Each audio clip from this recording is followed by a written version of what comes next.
welcome to the Josh Johnson Show. This is Josh Johnson, joined by my co-host, fellow stand-up comedian Logan Nielsen. Logan, how you doing, buddy? I'm doing all right, man. How are you?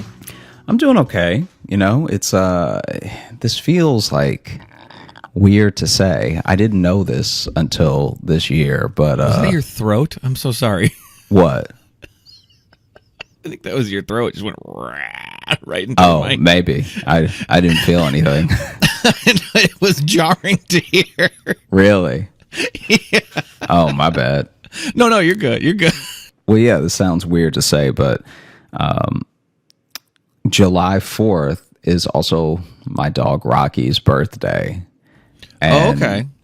Rocky, I can send you a video. Rocky is 19. He's 9. You were saying he was old. Yeah. Because this is the dog that's in Atlanta with your mom, right? Yeah, baby boy is 19 years old. Wow. Yeah. That's old. It's so old that no one feels bad for me when I tell people that he's like on his last. Right. No one like I tell people and no one is like, oh, I'm so sorry. Like I tell them that he's almost 20 and they're just like, damn. Like no one. That's the reaction, because it's like, because even when you told me, because I was like, how old is Rocky? And you're like, he's about 20. And I was like, Jesus. Like to me, it's not like it doesn't matter that he's, not doing great or whatever. It's more just like, damn, good for him. That's a hell of a run for a little dog, Like, yeah. No, 20 is rare in dog. Yeah. My mom gave him some carrots and ground turkey for his birthday. And he doesn't see as well anymore, so he has to just go for it with his eyes. And the way he lunged at the bowl was like, it was like he was a puppy again. That was like the most alive he had been the whole weekend. He was like, what is that? Ah! No, he was wilding. Well, good for him. Did you have a good 4th of July? I mean, I didn't do anything. I was just kind of here. So, yeah, that's kind of my preferred way. Okay. To spend the 4th of July. I'll tell you right now. The thing that I've been thinking about for this episode for quite a while is all 4th of July themed, because to me, it's where a lot of it's where a lot of America's extremes converge, Oh yeah. There's a lot of blowing stuff up. There's a lot of cooking. There's a lot of arguing about the country. Yeah, there's just a lot of like buck wildness that all converges on July 4th in a way that we try to avoid on Thanksgiving. I think you're right there, because especially too there, this year in particular, I've seen it the last few years, but there's always people just being like, you know what, not celebrating this year, America and its decisions, and like totally understand that. But then people arguing about it, and I'm like, right there though, you're participating in the most American thing, which is having a petty argument online. Yeah. Incredibly American. You are truly celebrating your country by riling up strangers. One of my favorites was this is like a few years ago, because so I'm friends with a couple of people in Alexandria still that like do like EMT work, and I think he's like, one of them's a volunteer firefighter, but I think he used to be an EMT and everything. And some of these people would come into the restaurant and stuff and like chat and everything. So there was one where, remember when frying turkeys was just getting big? Yes. Okay. For the 4th of July? I mean, this person just needed an excuse, I guess. But that's what I'm like, I know you mentioned Thanksgiving. We're not shifting to Thanksgiving, are we? We're not at all. This is a 4th of July story. This dude this dude took it upon himself to have, the American classic of a fried turkey. You know what I'm talking about? I want to get sleepy and watch fireworks. Yeah. That's what I want to do. Let's handle explosives while we're full of turkey. It's actually the best way to celebrate, because then you get yourself real nice and sleepy off the turkey, and then the fireworks wake you up, and you're just in a terrible state of limbo for the entire evening. Yeah, just vacillating between dozing and startled. Yeah, it's like taking cold medicine and then drinking a shot of espresso. You're like, I don't know how to feel right now, and none of it feels good. There was okay. I'm sorry, I'm digressing here, but this good. Is a quick thing. There was a kid when I was growing up who swears that that 1/4 of July he was shooting the Roman candles. And did you know you're actually not supposed to hold Roman candles? Yeah, you're not. Yeah. I think you're by rule not really supposed to hold any fireworks, but I'm not gonna lie. If I don't hold it, how am I gonna use it? Because now it's just a stick on the ground that's on fire shooting at people's feet. Right. They don't give you a stand. That's what a lot of other fireworks are too, but yeah. Yeah. They just don't give you a stand, but then they say don't hold it. It's like, well, then don't use it. I think the don't hold it is one of those things they just have to put on it. It's like the warning label on cigarettes. They still want you to buy them. Oh, okay. Hey, get the Roman candles. Like, yeah, of course you're going to aim them at each other. That's the fun. Run around with it in your hand. But, wink, wink, don't do it. Okay, I see. That makes sense then. Because this kid swears that when he was growing up, he was shooting off Roman candles, and one went into his uncle's mouth. Should have not taken a drink there.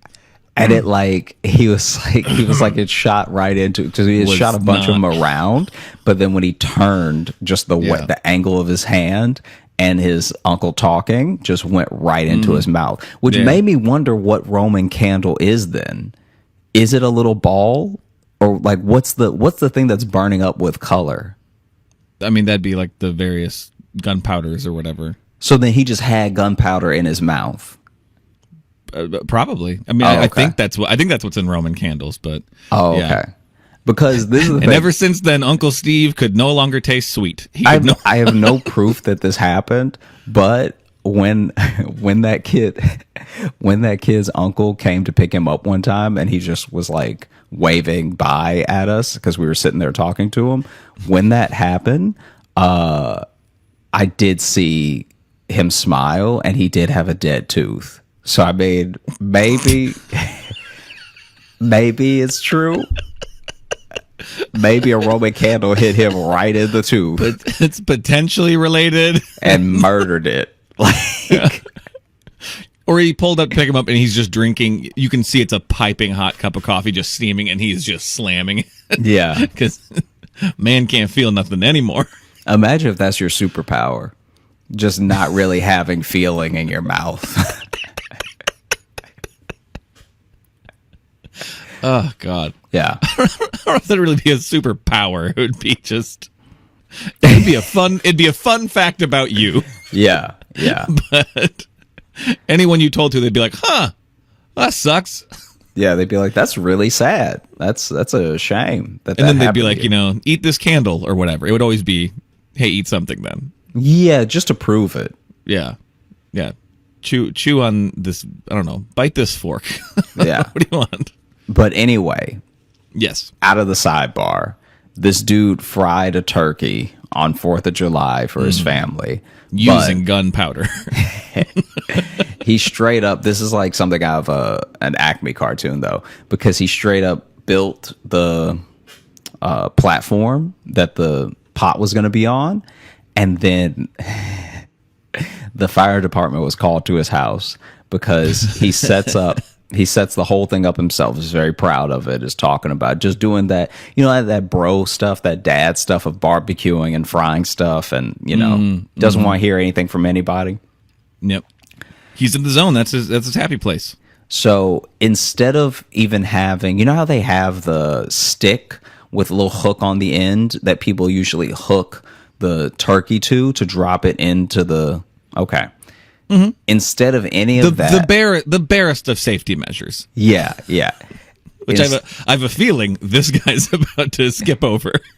Instead of any of that, this is, and I don't know if he worked there, but do you remember the stick man from, well, you didn't grow up in like a black neighborhood. Okay, so the stick man is like, I didn't grow up in a neighborhood, period. I grew up on a farm. I'm with you. I messed up in even trying to see if you would get what this is. So No. The stick man is like a guy who at a big department store or at a big clothing store where they have rows and rows and rows higher than anyone can reach. You hit up the stick man and then he gets the suit, pants, or the whatever that's hanging up too high. He uses a stick to do it. For sure. Right? Okay. I've seen those. Okay. It wasn't necessarily just one guy at every store we went to, but was this one guy's job? That's usually that one dude's job. He's the stick man. He's the stick man. Okay. Interesting. Okay. So then this dude is like, I'm sorry to get hung up on stick man. Yeah, but just like you were just like, dude, you didn't grow up in a black neighborhood. Is that a black thing? Is that there's just I feel like only man? Black people call them the stick man. Okay, interesting. I've seen it at maybe. like, I've even seen a guy do something like it at a Costco, and no one called him the stick man. Right. Okay. Well, it probably wasn't his only job at the Costco. So maybe just these stores, it was the only. He was the stick man. Can I tell you that when that dude is not out sticking, he is just on a Bluetooth outside of the store acting like he doesn't work there. So yeah, that's his only job. That's a stick man. Honestly, sounds like a pretty great gig. It sounds like an amazing job. I'm actually down. I'm going to apply for stick man. I wonder if he works on commission, because that would be amazing. Now he's just pulling stuff from the high floor for you. He gets paid. He gets paid off the dresses down. he pulls down. He's like, let me get you. And so, you sure you don't want this one too? I get paid a little extra for everything I bring down. So the stick man used to use a little hook that is the same as the turkey hook, right? Gotcha, yeah. Apparently in some stores they don't do that anymore, and it's like still a stick, but the stick has a function now where it sort of bites the hanger instead of just unhooking. So just being a hook, yeah. Yeah. And so that's what this guy was using. He was using one of the bite clip things on a long stick to hold the turkey, which is obviously not going to hold it well because the turkey is however many pounds, and this thing is made for grabbing shirts. Yeah. Yeah. And so a part of me would like to believe that he was a stick man, because that just that basically brings his work home with him. Like, well, he's got his own sticks at the house for practicing. Yeah, he's out in the yard grabbing stuff. Yeah. Oh, you want a butterball? Let me get you a butterball real quick. You want a butterball and a blouse? I got you. And so then my man is pulling the stick and lets the turkey drop from the teeth of the hook, right? So like the thing opens up, turkey falls, and there's just way too big of a splash. Of course. There's just, the splash is just ridiculous. And so immediately the whole pot is on fire. Just explodes, yeah. Yeah. And instead of exploding, it does a James Bond trail away from the platform that he's built, because the platform starts to burn. And that thing, I think it was made out of like Luan or something. So that thing goes up in a hurry. It looked like, you like when a magician uses fire and that magic paper burns almost immediately. Mm-hmm, yeah. Apparently it looked like that, because then it burns so fast that the pot topples over. So now he's just burning his own backyard. And of course he is. And like a James Bond movie where there's just a trickle, where somebody's like lit up a lighter thing, right? Yeah. A thing. It goes straight to the stack of fireworks in his backyard, and so the fire department was called to his house because luckily he didn't burn it down, but he nearly burned it down because the whole backyard is on fire, and then the fireworks are going off now in their packaging. Yeah. And the funniest part of that story to me, when it was told to me, was that a family member had started calling the fire department as he was dropping the turkey in. So they didn't even wait for there to be a fire. They were just like, this is going to go bad. They were like, there was about to be a fire at 800 Cypress Road. Like Listen, I've seen him work as a stick man, and this man drops everything. Yeah. So I'm calling now. There's a lot of dirty shirts that people are expected to purchase because... Man, though, an exploded like fried turkey vat, which then lights a pile of fireworks on fire. That's like an American nativity scene. Like that. Having that in your yard, that is celebrating the 4th. That's so funny. Yeah, because I couldn't even understand why he was frying the turkey for the 4th, because it's such a Thanksgiving thing. And I guess Absolutely you can burn down your house at any point in the year. Like, I guess, you just really just need an excuse. But even the barbecue. Yeah. Barbecuing is safer, and that uses more fire. You actually bring coals. You bring charcoal to a barbecue. Right. And it's somehow less dangerous than let me fry a turkey for my family. Also, on not enough notice. Like, it's not like they were coming for the fried turkey. That dude just wanted to do it. Just wanted to do it. Yeah. Yeah. And so the guy from the fire department was like, hey, my man, just by the time we got there, all the damage had been done.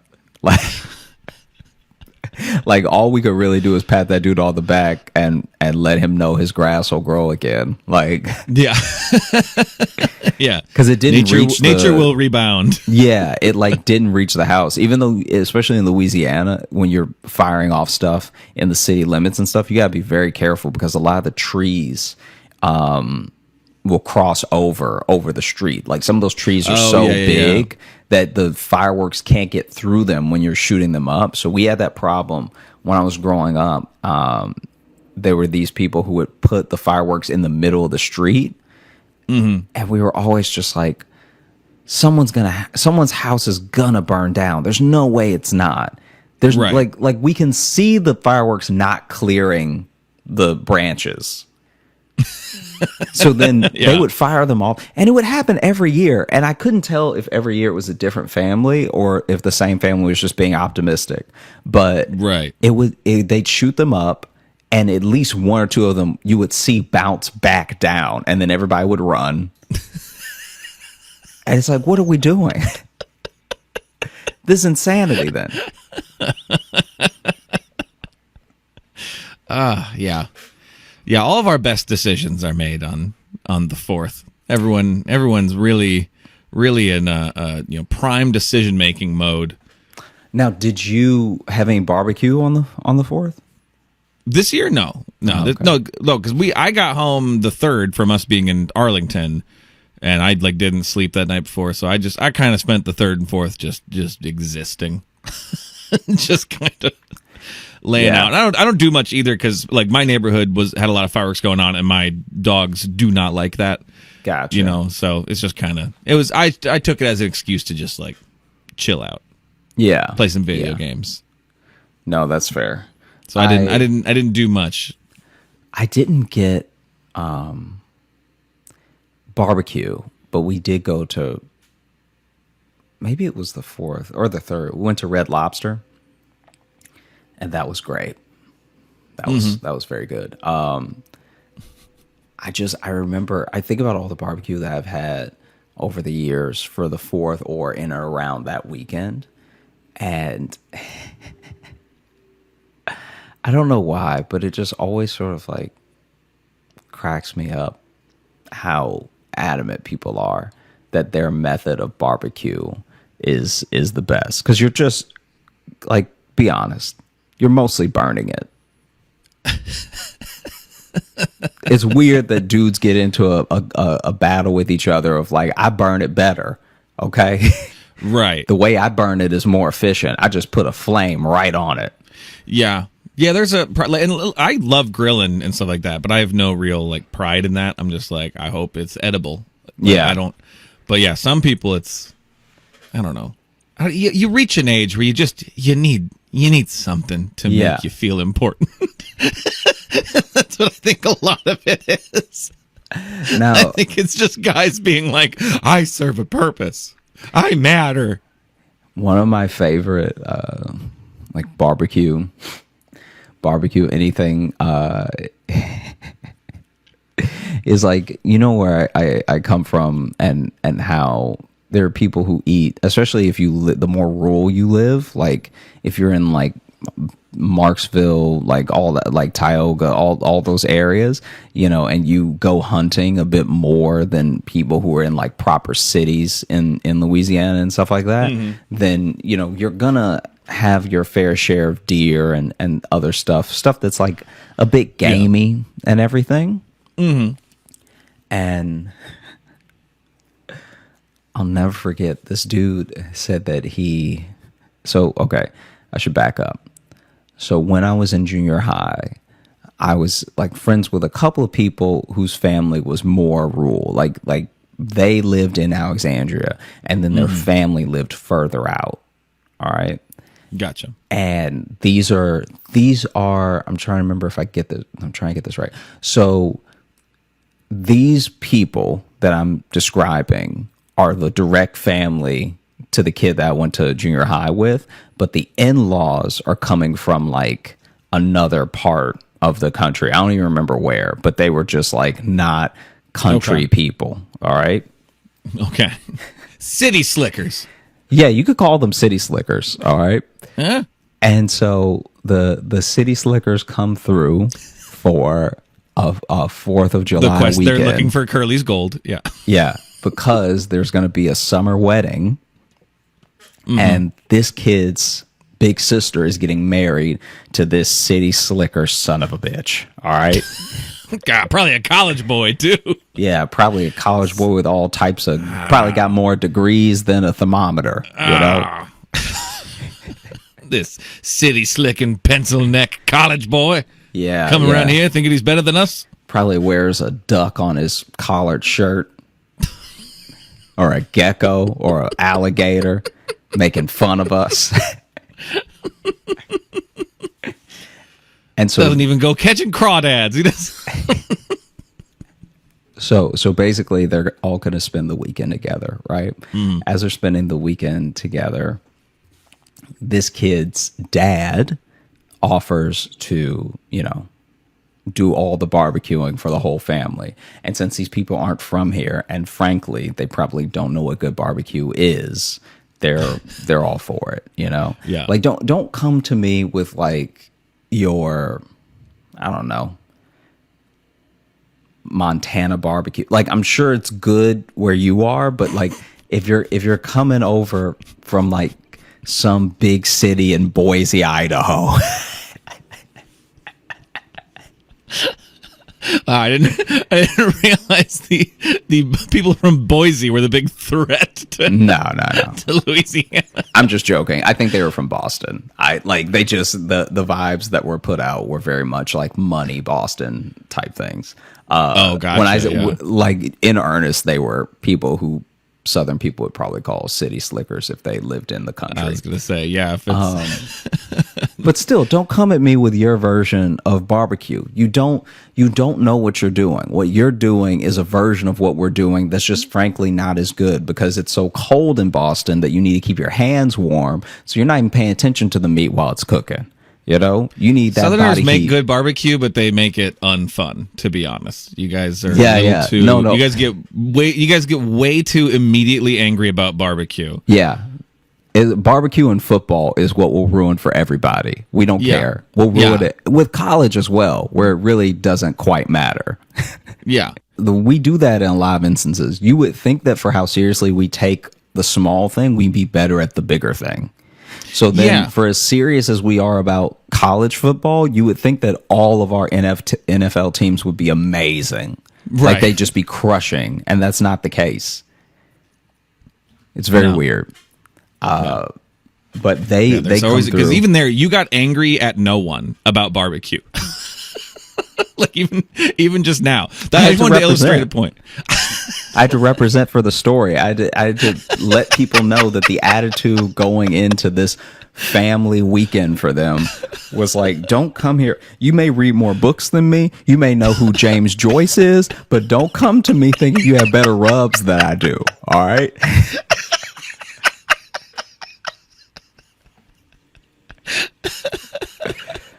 You know? Yeah.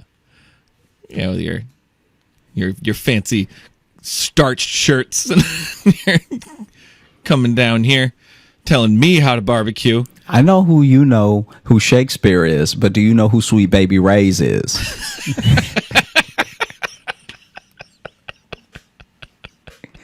I celebrate a true artist. And his name is Sweet Baby Ray. Sweet Baby Ray's. You ever just took a sip of some Sweet Baby Ray's right out the bottle because it's that good? Maybe you didn't need any meat. You ever take a little sippy sip, huh? Just to make sure that this is the Sweet Baby Ray's that you want on your chicken. You gotta make sure it's good. I like to sneak a sip at the store just to make sure it's the one I want to buy. I like to open if it's up not good, I put it back. I put it right back. That's someone else's mistake they can make. So basically, they offered to barbecue for the weekend, and the people from Boston, no, City people Slickers? from Louisiana offered to barbecue, and so it sounds like no one from Boston offered to barbecue, but you had to let them know. Hypothetically, you weren't okay with it. From the way that he told me this story, it never sounded like them barbecuing was a threat or a circumstance they had to worry about. Okay. Yeah. So is that... Well, the way he was telling it to me was like, was that he was like, we offered to barbecue and everything because they don't know what they're doing. Like, so he went into a whole thing. See, that's the thing. Like, at no point were they just like, listen, I really think we should be the ones barbecuing. They never wanted to. They're visiting. They know their guests. Someone saying barbecuing like that to me is almost as bad as racism. Like. I don't like that at all. I was trying to put a New England on it. if you're hitting the word barbecue with that dialect from The Fighter, I don't want it. Wow, there goes our fans in Boston. No, they are great at a lot of other things, but I just don't want to hear them say the word barbecue. They're great at a lot of things except for saying barbecue. I would even wager that they're better at barbecuing than they are saying the word barbecue. Jesus. What? Nothing. Some people should just say BBQ. Oh boy. So they cook up an entire feast, right? Mm-hmm. And I don't know why, but this is just funny to me, I guess. So this whole story may be for naught. But but they cook up an entire feast, and then as they're chatting at the table and they say grace and everything, and then they start to eat, a couple of the people from Boston are like, wow, this is the best meat that I've ever had. What is this one? And they're like, oh, that's squirrel. And their eyes get like a little squinty, just like, what do you mean? Do you mean it's like squirrel in the game or whatever? Yeah. Is it like a dish name? And it's like, no, it's a squirrel. Mm-hmm. And then they're like, well, what's this one? And they're like, oh, that's deer. That's a bigger squirrel. And where the people visiting lost it, they were like, what is this one? And honestly, I've never heard of this except for this one time. They were like, what is this one? Because they also had a little bit of snake. They had some snake, which is wild. I don't know if they actually hunted the snake or whatever, because the deer and squirrel, you imagine that they hunted and froze for an occasion like this. But the other one, snake, I don't know. But the one that they said that I was like, hey, I'm kind of on their side, even though I didn't want to say it in front of him, was skunk. Ooh. So they had some skunk meat that they had barbecued up and everything. That's self-seasoning meat right there. And I was like, that was when he said it, where I was like, oh, you're like a little too country. Yeah. And when his dad proudly said skunk, one of them spit out their food, like spit out their food immediately. And then the others were just looking around, and you could see them all trying to not freak out, like trying to be cool, but they're all realizing that they're like eating the gamiest things. Like they were fully down to sit down and eat like chicken, like beef, brisket, all that stuff, which was there, by the way. So it's not as if these people fed them an entire feast of just skunks. Right. Still, though, I love that this story had the preamble about bragging about barbecue and putting down their taste from it, and then was like, anyway, we made you squirrel and skunk. Anyway, here's some squirrel, here's some skunk. Yeah, and the skunk, you could just see the family dynamic like breaking down, because he was like they were so rude, they were acting all uncomfortable, like they were gonna be sick, and it's like, you were eating the skunk just a second ago, you didn't even know it was skunk.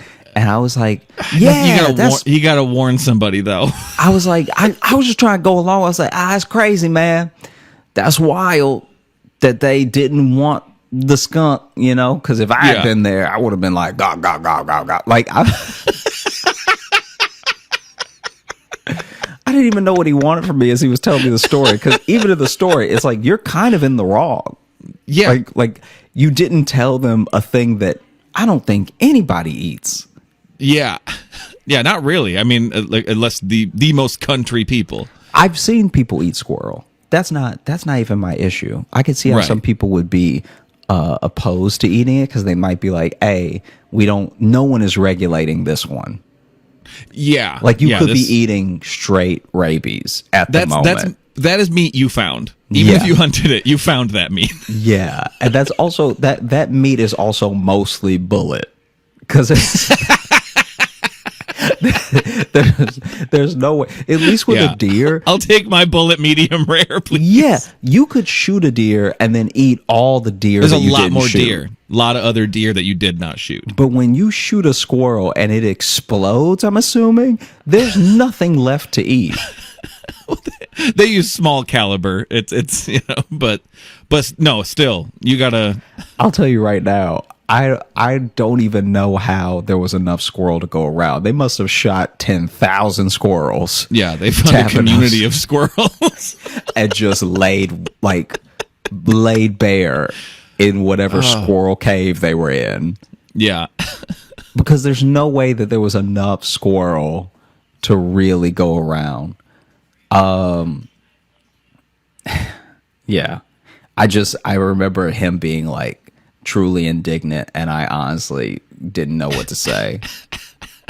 Yeah, because how do you?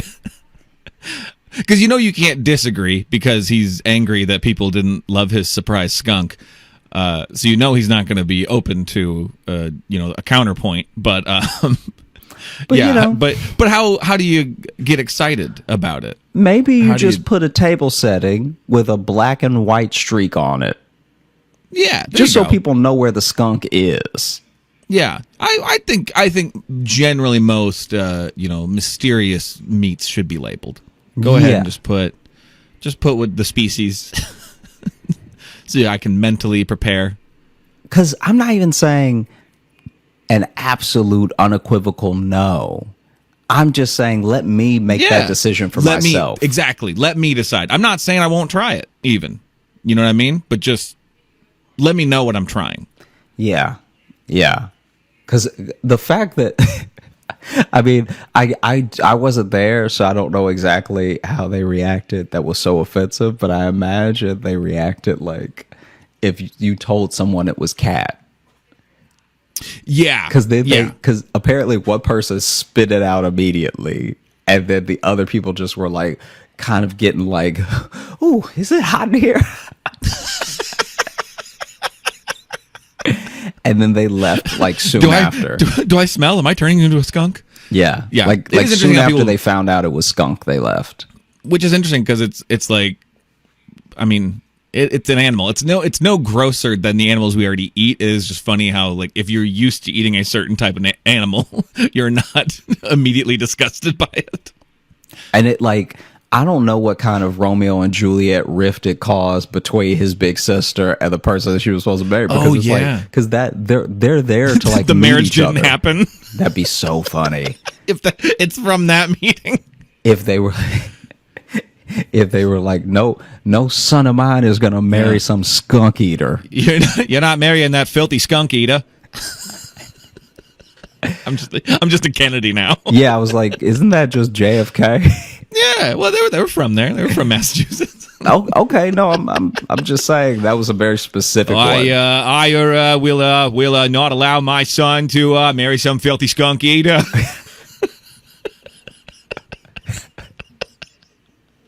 It would be even funnier if one of them, especially for how he was describing them, of just very like hoity-toity, whatever. It would be very funny if one of them did kind of get some rabies. Like that, like Just a little bit.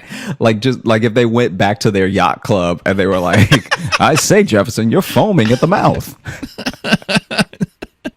Back up, or I will fucking bite you. I bet too they weren't hoity-toity at all. I bet that's just his version of them in the story because the skunk put them off. Yeah. I bet they showed up and were just nice and were trying their best, and then they were like, "What's this skunk?" And he's like, "These fucking these uppity assholes thinking they're better than us." It's like, no, most people don't eat skunk. So. Yeah. Oh, I guess you're too good for our snake.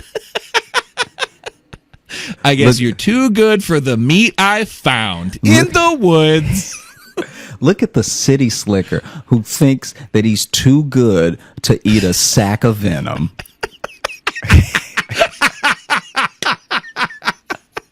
Because some people don't know what they're doing.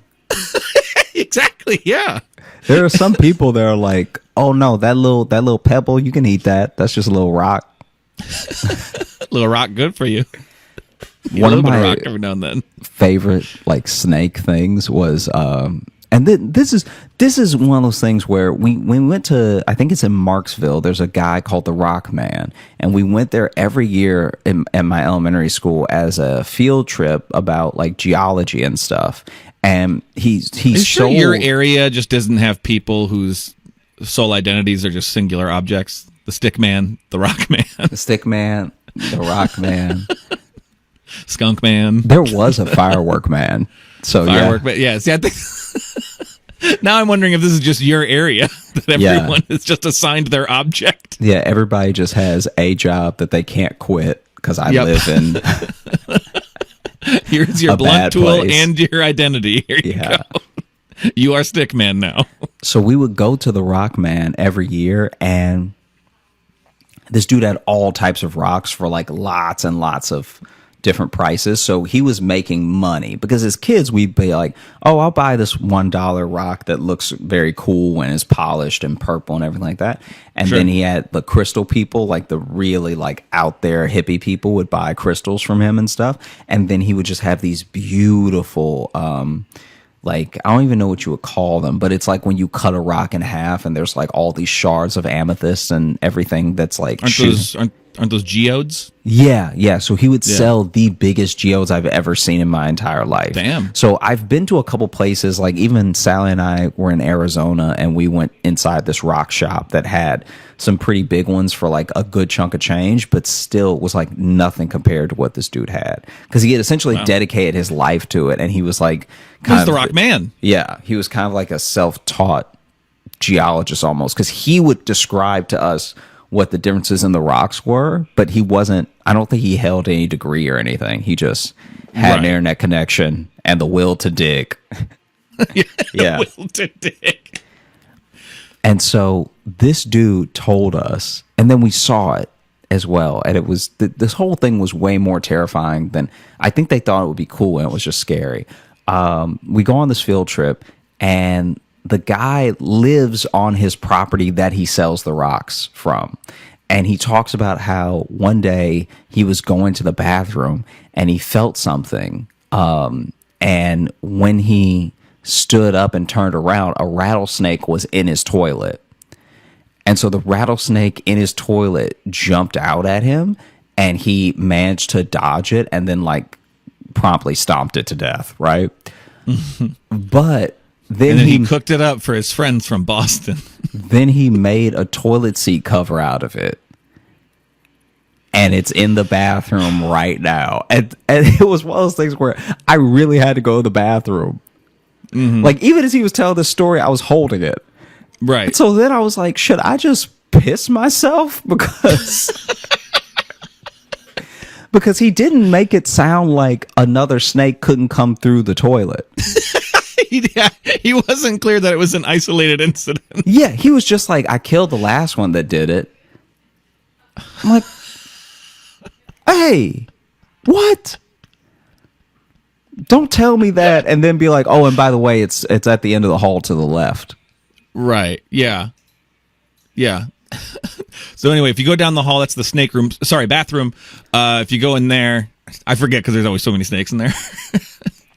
And then I see I've heard of like snakes getting into toilets. I've never heard of a rattlesnake getting into a toilet. I didn't think that was a thing they liked, was being in water. Like that, I mean, there wasn't much water in the bowl. Like this dude is living on the slightly off the grid. Like he's on the grid enough for us to find him, but he's not really there. Because when you go to his property, you're like, rattlesnakes would love this. I love that this started as like, this is gonna be a 4th of July episode, but really, this has just been a very telling episode about where you're from. This has been a really. Hey, this isn't about America, everybody. It's about Louisiana. Look, this is about celebrating heritage.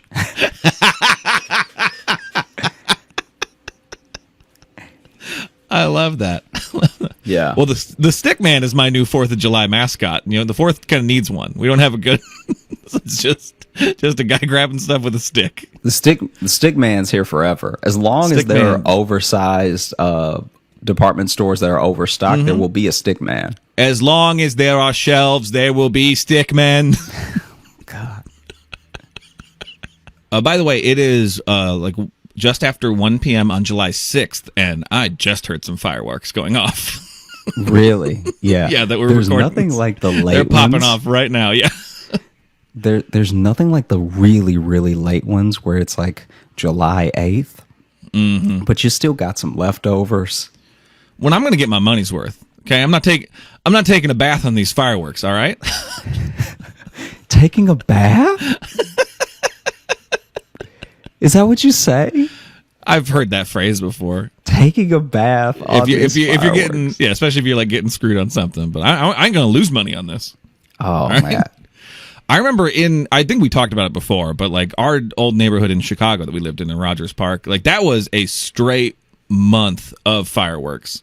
Yeah. It would start 2 weeks before the 4th, and it would go 2 weeks after. And like clockwork, too. It was a full month of just explosions. Now, because I guess I've never told you, all of these things are happening in tandem right now. I've never told you about the firework man.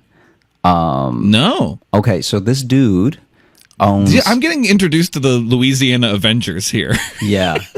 Stickman, Rockman, and Rockman. Firework. I'm sure there's a couple... I'm sure there's a couple others that I'm just forgetting.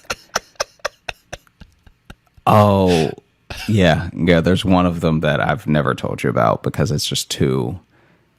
Yeah. Okay. So the firework man... Well, that was fucking ominous. Yeah, it's like I don't even think you'll enjoy the story. There's the firework man owns like an entire, what would you even call it? It's not like, it's basically kind of like the what do you call the thing that the 18 wheeler is dragged? So you know how there's like the bed of a truck is behind the... Yeah. Okay. When you have an 18 wheeler, Sure. what's the front of it called? The cab? Okay, so what's the cab pulling? The trailer? Okay, the trailer, I guess. The way I'm trying to describe exactly how it looked, because the people, especially that I went to elementary school with, will probably... The big box with wheels. The big box with wheels also works, I guess. But basically, the way that this works is he had converted like 3 18-wheeler type trailers together, all to like sell all the fireworks that he had, and then they would flap up. Like he had truly converted them, like he had cut holes in them so that there'd be an awning when he opened it up and everything.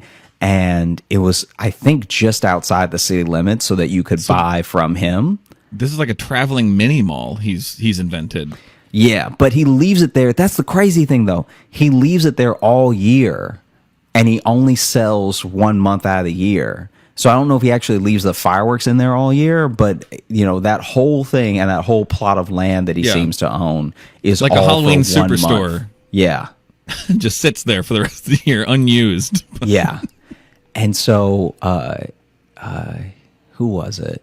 I remember like a few people that I grew up with bought from him, and I'll never forget. I never got to like meet this dude or anything, because also you never know. It's like sometimes you just have to be like careful around certain people, because like I'm not putting this on him, but like I'm pretty sure that he sold some fireworks where I was a little like, oh, are you like a bad person? Like, I don't know. Are you like the Unabomber? Yeah. Because he'd sell some that like you're like, I've never seen any. Like he'd have the sparklers and he had the Roman candles, all the stuff you're supposed to get. Right. But then I remember one time this kid was talking about going there with his dad and then trying to buy this big one from him, because basically his dad wanted to save money. So rather than getting a bunch of the little ones that they have to keep popping like all day to nothing, because especially I think that's just like a dad thing, like not just the saving money, but we're not going to pop these off when it's still light out. Well, I want to get the full, want to get the full experience. Effect. Yeah. And so he was selling these things with like long, insane names, like the rocket triple launcher and all this stuff like that was set up to keep popping inside of it. So think of like a Roman candle that's like stocked into the ground, and it's gonna have all the designs and stuff. So he's selling like these, almost like the Chinese ones with like dragon designs and stuff like that they're supposed to do. And then there was this one where it was just like a box that didn't have any. It had like a label in Sharpie, and he's like, "What's this one?" And the guy's like, "Oh, I made that one myself." And they were like, "Oh, okay, that sounds rough." Yeah, doesn't sound great. Sounds like you don't even know if this will work. Yeah, I want a firework that'll explode in the air, not 2 feet off the ground. No, if you throw it. Yeah, it'll get in the air. It just needs a little help. All right. And then there was one. You want to be like on a roof or something? Then yeah, this is the one for you. I feel like he was probably just trying to upsell, but this kid said, it's like an urban legend about him, I guess. This kid said that he grabbed, what was it? Oh, it was boy, but you need to finish this sentence, though. He grabbed like a square type firework from him that was like a one shooter. And he was like, how much is this grabbed one? For a second, you're like an urban legend about him. He grabbed, and I'm like, oh, sorry. Yeah, that's why it's kind of like, you gotta say the end of this sentence. Oh, my bad. No, because the fireworks man sounds like someone who would have rumors about him. And so he grabbed this like square little packet that was a one shot, like you just light it, goes off. And and then the kid was like, how much is this one? And the dude was like, oh, that'll take your finger off, and just took it back from him. And I guess he wanted him. I guess he wanted to be like, no, let me have it, and then he could like upsell it. Right. But once he said, take your finger off, the kid was like, fair enough. We've purchased a lot. We have a other assortment of child endangerment that we've already purchased. You can keep that one. Yeah. Oh boy, the fireworks man, huh? Fireworks man. I mean, who knows? That dude was probably just Greg to most people, and kids called him the fireworks man. Like, Yeah. I don't know if that thing spread the way that I'm putting it out there as if it did. I know I call him the fireworks man, Right. but my friends and I don't account for the rest of the whole town. I'm sure that for some of these people, they are just known by their name and that's it. Like, Probably, the yeah. stick man probably- is probably just Charlie. That's Charlie. Everyone knows, hey, get Charlie. He'll get it down. Yeah. And someone's like, go get the stick man. They'll be like, he has a name. Now, to be fair, And it's Charles. the entire class and school that would come called him the Rock Man. That dude was the Rock Man. See, I think that's different though when you do a thing like where you work with kids. Then you Yeah, you want to be the something man. He had plenty of opportunities to tell us his name. Yeah. We used to have this guy who he like worked for, I think he worked for like the DNR or whatever around. He was kind of a not like a nature expert, but he'd come around and always do it. And his name was Dan, and we all just started calling him Dan the Nature Man. And I think just that still is just within like all the kids still, because I subbed there and he was around, and I heard some of them refer to him as Dan the Nature Man. I'm like, I think we started that, and that just stayed as school parlance. Like all the kids now just know him as that. I don't think anyone else calls him that. I think it's just stayed in the middle school ever since I was there. I like how I like to think he likes it enough that his name is just Bobby, but he just goes with it. It's like, yeah, I'm Dan. Well, his name is Dan. His name is actually Dan. So it's How do we know? yeah. If he lets I wanna- nicknames take off, how do we know he doesn't let the wrong name take off? That's true. He just snaps one day. He's like, "It's Robert." I know that doesn't rhyme with Nature Man, but my name is Robert. Hey man, should we open up the mailbag? Yeah, let's do it. Especially since we didn't do it last time. Oh, yeah, that's right. Let's do some of these ones I meant to do last time. These are some about our 100th episode, but my camera died. This one here, this is from Lizzie, and the title is To President Squeaks. And it says, Hiya, if you don't feel comfy reading this on the pod, it's fine. But after a long while of listening, I felt the need to voice my thanks and also so very cheekily ask maybe a favor.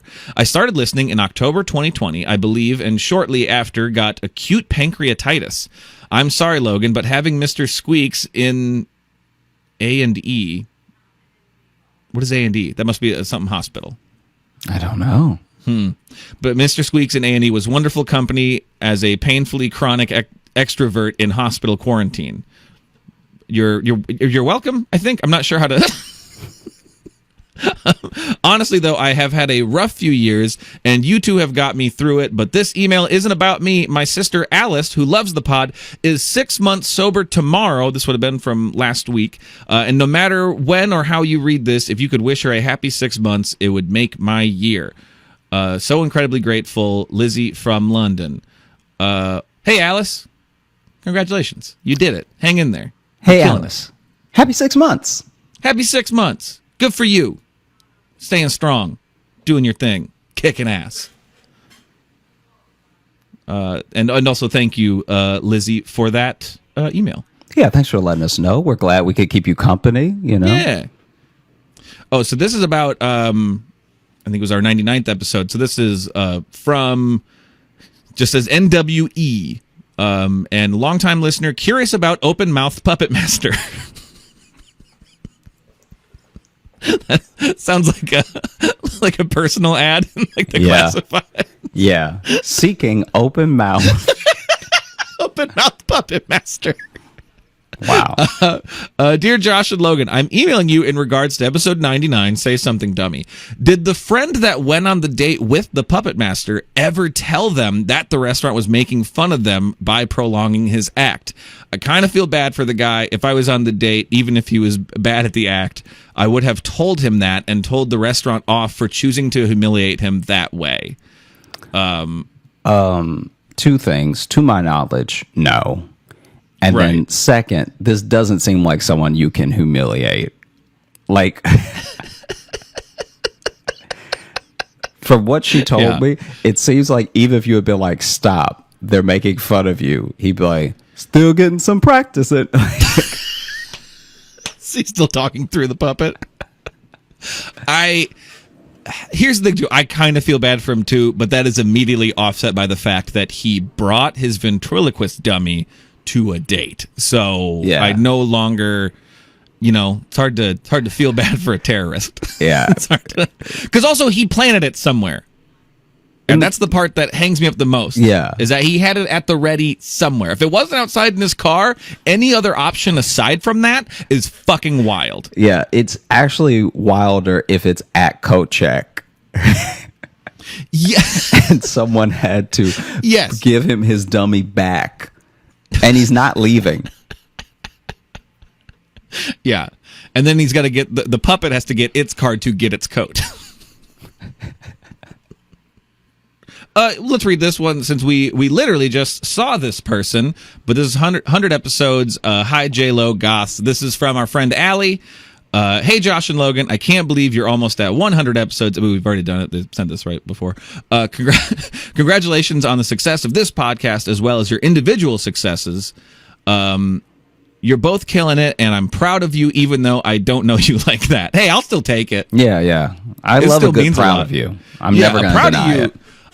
From anybody. Anyone can say they're proud of me, and I'll be like, nah, thanks. Doesn't matter. That's good. One of my favorite episodes was Getting Zen with Joshy when you talked about meditating. I'm heavily invested in learning about emotional regulation, and a lot of things Josh said resonated with me. Plus the okay, I almost read this wrong. Plus, Eastern philosophy fucks. That's how... I also appreciate how in discussing meditation, it slowly became a critique of capitalism. Nothing but solid truths. I didn't remember that it's the same episode with the story of the weedhead grandma, which made me love it even more. As a frequently zoinked individual, I fully support this woman and hope she one day gets to gnome the mailman. That sentence was full of so many in references to our show. Yeah. That was perfect. Yeah. For future episodes, I'd love to hear more esoteric, anti-capitalist, bad review, stonery, goth, and or emo stories. Logan's puns are a must, especially because Josh hates them.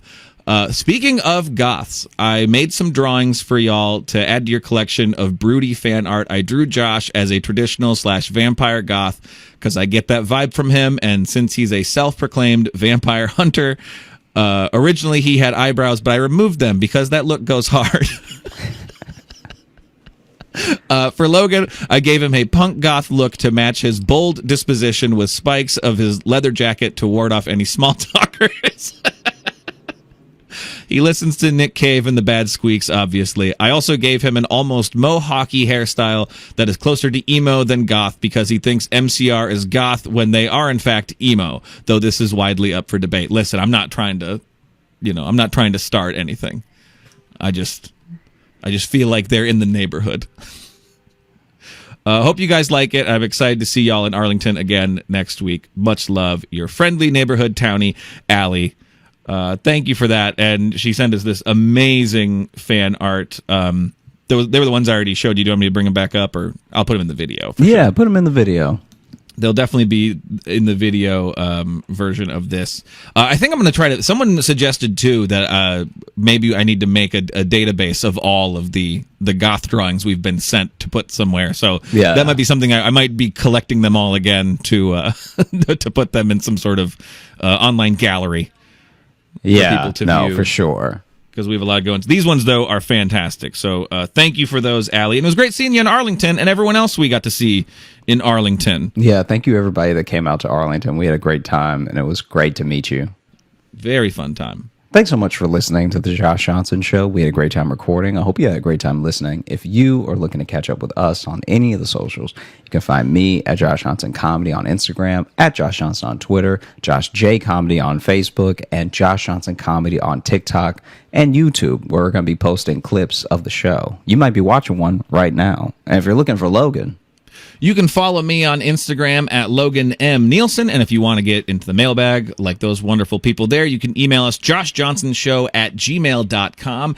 And if you want some bonus content, you can join our Patreon, patreon.com/joshjohnsonshow. Oh, and we got a live show coming up at the end of July in New York. A live podcast. So if you're in the area, come see us. Doing it. Living forever. Together forever and ever to part. It's the song I sing every time I see Josh. And I hate it. I don't like it. He doesn't like it. He doesn't like it, but doesn't care. I tell him to stop, and he won't. Not getting rid of me. Not getting rid of me, you little scamp. All right. I'm like a growth. Oh, God. Yeah? Okay, so I'll stop recording now.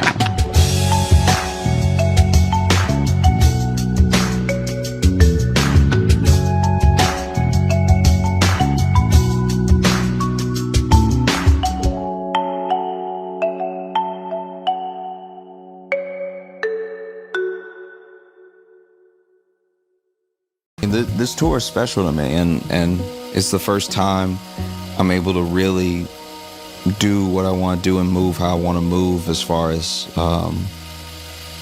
all the parts that go into it. I can't wait to see you there.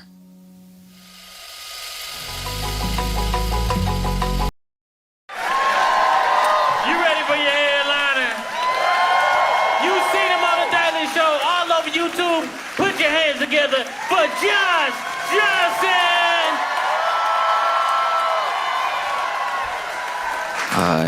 I don't know about y'all, but I just paid my taxes, and they got me.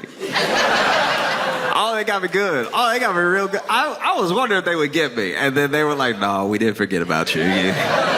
We think you're special. We would never forget." And I know they charged me extra. They gotta be charged me extra because they know I won't survive jail. So they're like, he gonna pay it. Just write a number. He'll make it happen.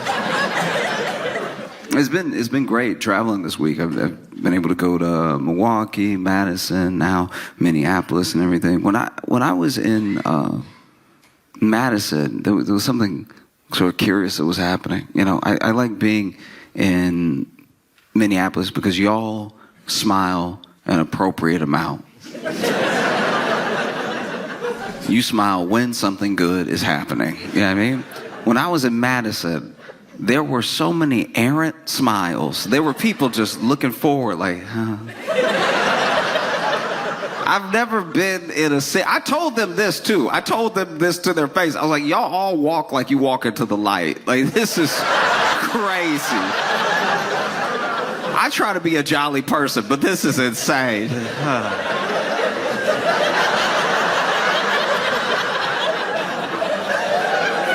Nah, man, what? It was wild. And when I was there, I like when people are happy. I hope to make people happy, but when people got a little bit too much of it going on, I do have to get to the bottom of it. You know, and so I did do a couple things. It's something I like to do in any city when I see too many people smiling when I get there. I immediately go to that city's Yelp. Because I'm like, there are problems here somewhere. We just have to find where they are. You know what I mean? Not everything is a 5-star experience. Not everybody gonna give a 5-star. And it didn't take long. I found a 1-star. I won't name the establishment, but the review simply said, their old fashions taste like barbecue sauce.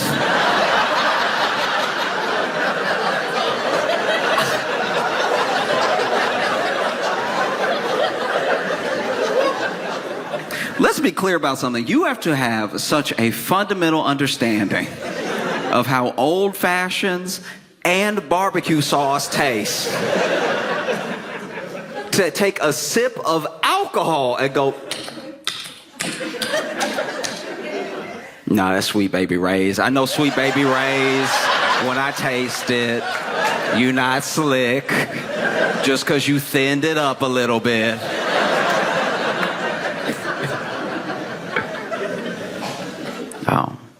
it's tough too, because when you're dealing with some of this happiness in different places, you wonder, did y'all get taxed? Do you know what I mean? They must have skipped over y'all if y'all so happy all the time.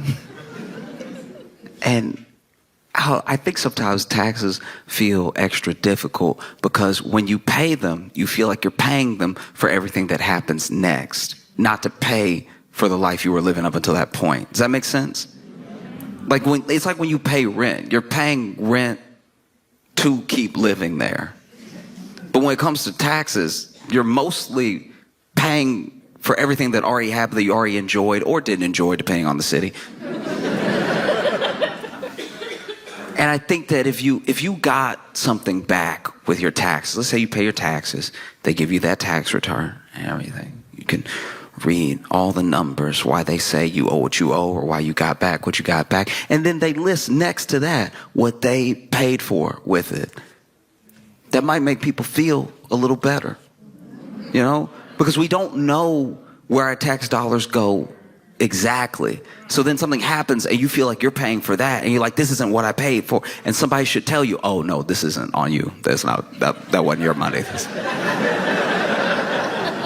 You know what I mean? Like paying taxes as part of a country feels like when the bill comes and you got to split it, but you only got wings.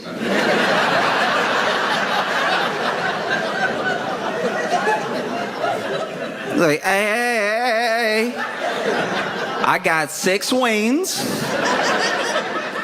All right, there are 6 sets of bones in my basket.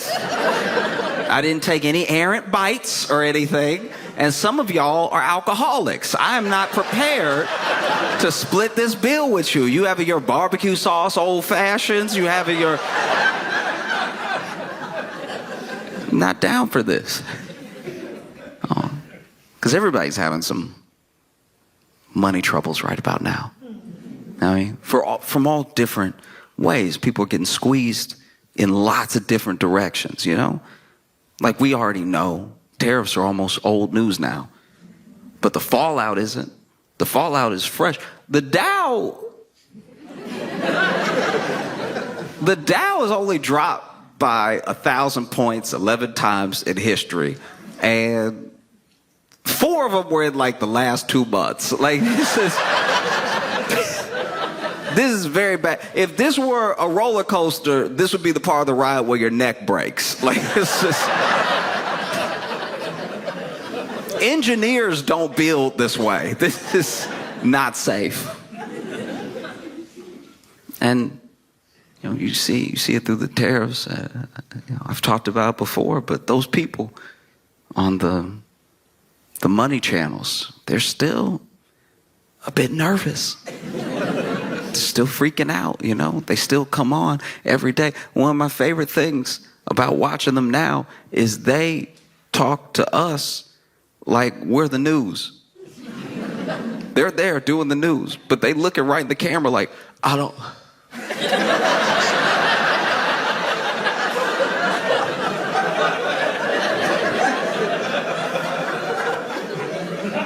What y'all think?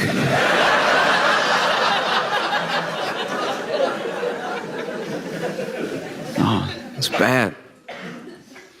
You know, like just this week, you know, you had people losing money in all sorts of ways. I mean, Christy Noah.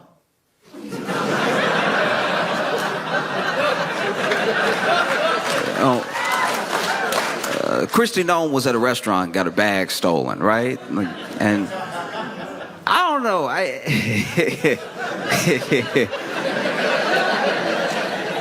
It is wild. Okay, because then you have to... Okay, I'm trying to figure out how to put this. Okay, so then when you report your bag as stolen, right, and you got to list the contents of your bag, you know, her bag had her driver's license in it, had her passport in it. She had $3,000 in cash in her bag. $3,000 in American dollars. $3,000 in cash. What you doing, Christy? That's $3,000. North American, South of Canada dollars. She had $3,000. That would make sense if this was like the 90s. You know, it's the 90s. You got it like that. You got 3,000 on you. You know, okay, you might see a food truck, want to treat the town. $3,000 in cash in 2025. $3,000 in the year of our Lord Apple Pay.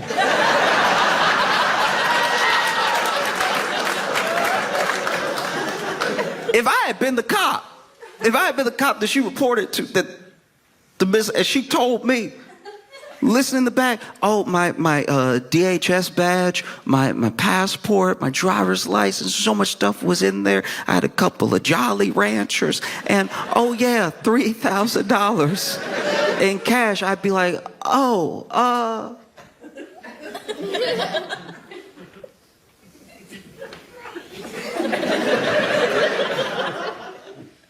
do you rap or something? Like, why do you have that much cash on you? No, she had $3,000 in cash. But the kicker for me was she had a bunch of blank checks. I don't even have to, yeah.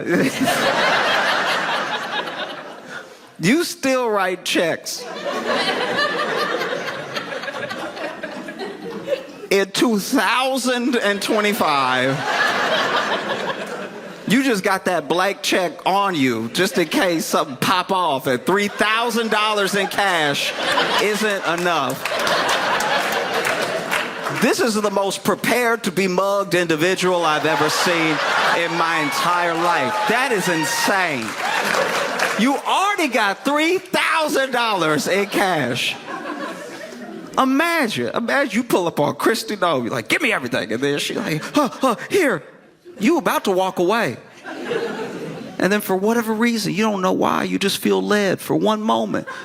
You look over your shoulder back at her, and she got a pen.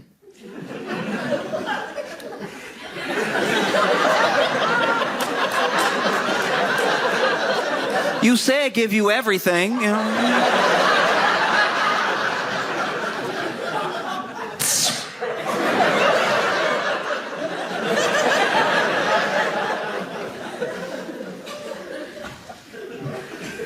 A bunch of blank checks. I don't even know if the thief would know what to do.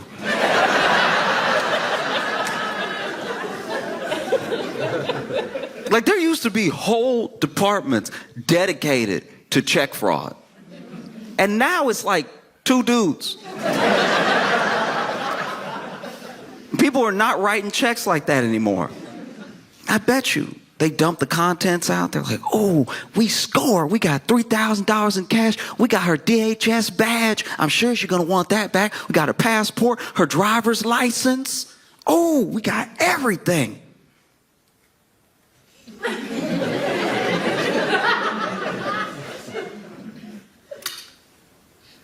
Why she got a bunch of little papers with her name on it? Some people so conceited. No,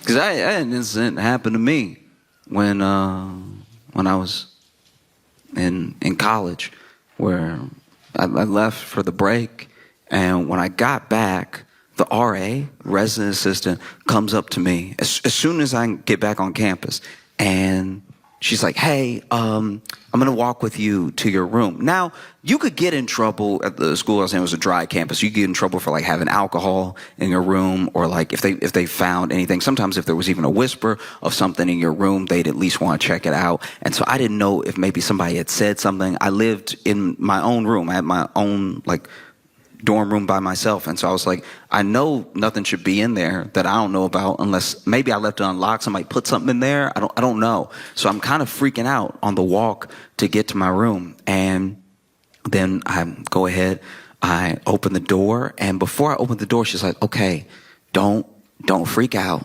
And I was like, that's not how you start. It's the least helpful way. She's like, don't freak out. While people were gone on campus, there were a series of break-ins, and your room was one of the ones that was broken into. All right? Now, this isn't like me being like poor me, but everything I had is everything I had. Right? So I like the stuff that I left there, I have one of everything. All right? And same for the stuff at home. And so I'm opening the door thinking like, oh my gosh, like I don't have money to replace things that might be missing or broken, you know? So I open the door and my room is trashed. It's like fully ransacked and everything. And then she's like, you just make a list, okay? Make a list of everything that's missing, and we'll figure out if like the like Department of Public Safety on campus and the school at large can like help you recover some of it, or you know, maybe, who knows, maybe the school can like come up with the funds to help you get the stuff that was missing. And so I look around and I'm moving clothes out of the way and all this stuff. I opened my closet. They were in my closet too and everything. And it takes a little while, but quietly I realized to myself that they didn't take anything. This.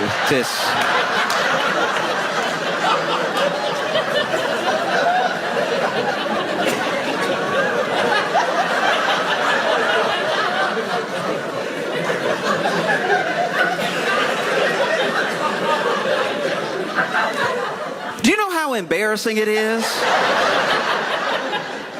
to get your place broken into, and a thief is like, I'm good.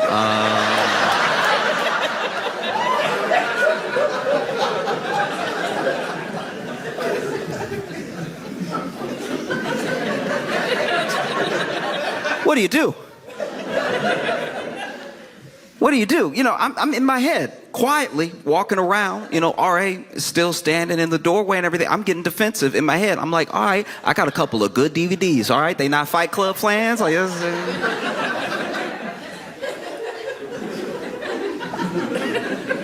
no, I got a PS1. I know the PS3 is out, but I had a 1. They could pawn that. You know, they don't even have imagination. So finally the RA is like, so, anything? And I was like,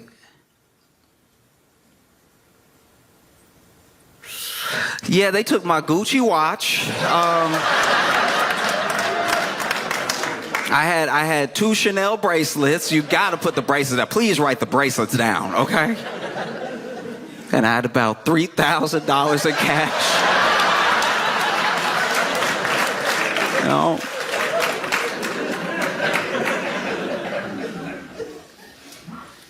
It's difficult when people are feeling like they're squeezed so much financially. Like there are things that you have to pay. The thing I guess that gets me sometimes when it comes to paying tax, I feel like some of the reluctance around it is that it feels like you work all year and then you get taxed for this money that's going to be spent on a bunch of things that you didn't agree to. It less like you worked all year and it's to pay for the things that we already enjoyed. Does that make sense? Like the framing of it, I think, is why people have such a problem. You know, like if you just sent back the tax return and then listed the stuff. Yeah, I mean, we might be like, oh, I didn't know that I kept the bridge open. That's good. That's pretty good. I use that bridge every day. I'm glad it's not in shambles. That's fantastic news.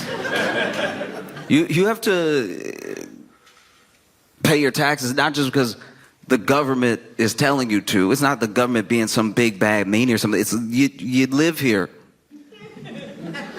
and you use the road, so maybe chip in so that it doesn't fall all the way apart, you know? And like that's not to say, really quick, that's not to say that I just pay my taxes blindly and love it and never question where it's going, because it is your money as well, so you deserve to have some say in where it goes. That's why we elect people to Congress. You know, it's why we pick the officials that we pick, even on a local level, because we're like, you work for me. You are my employee, and here are the things that I want to see. These are the things that I don't want to see. It feels like in this moment we're in a real predicament of, I guess the best way I can describe it is I used to work at a store, and when I worked there, they promoted this one guy that was like, one of us, one of the cashiers.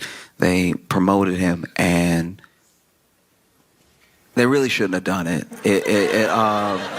They clearly weren't paying attention. Like I was barely a good employee, and he was worse than me by far. And they promoted him. I was like, that blows my mind. And I wasn't jealous. It wasn't like I wanted a promotion. I felt like my duties to my level of commitment were right on par. Like I was like, let me stack the grapes, let me stock the shelves. Don't ask me to do more, and I promise not to do less, okay? Yep. But he was actively bad, and they promoted him. And a good example was he wanted to go to business school, and one of the assistant managers said, "Oh, I used to, go to business school. Like I graduated from business school. I tell you what, I will give you all my old business school books. I don't know how much of it will transfer, how much it will actually help you, but it can get you started before you actually start school. You might be able to learn some of the basic concepts. It'll help you." Right? And that was a very nice thing to do. He didn't need to do that. I respected that very, very much. He saw somebody with a dream. He wanted to help them along, And so he gave him these books. And I'm not even kidding. The next day, this dude comes to work and accidentally knocks over about a pallet's worth of wine because he was walking while reading the book. The book, I'm not even kidding, was called How to Understand Business. And this is who you promoted. We're in the business of selling groceries. We buy groceries from places, we hold them until people want to buy them from us, and then we sell them to them. We're in the business of buying and selling groceries. He will stand in direct conflict with our ability to buy and sell groceries. And you've promoted him. We're in a similar predicament now.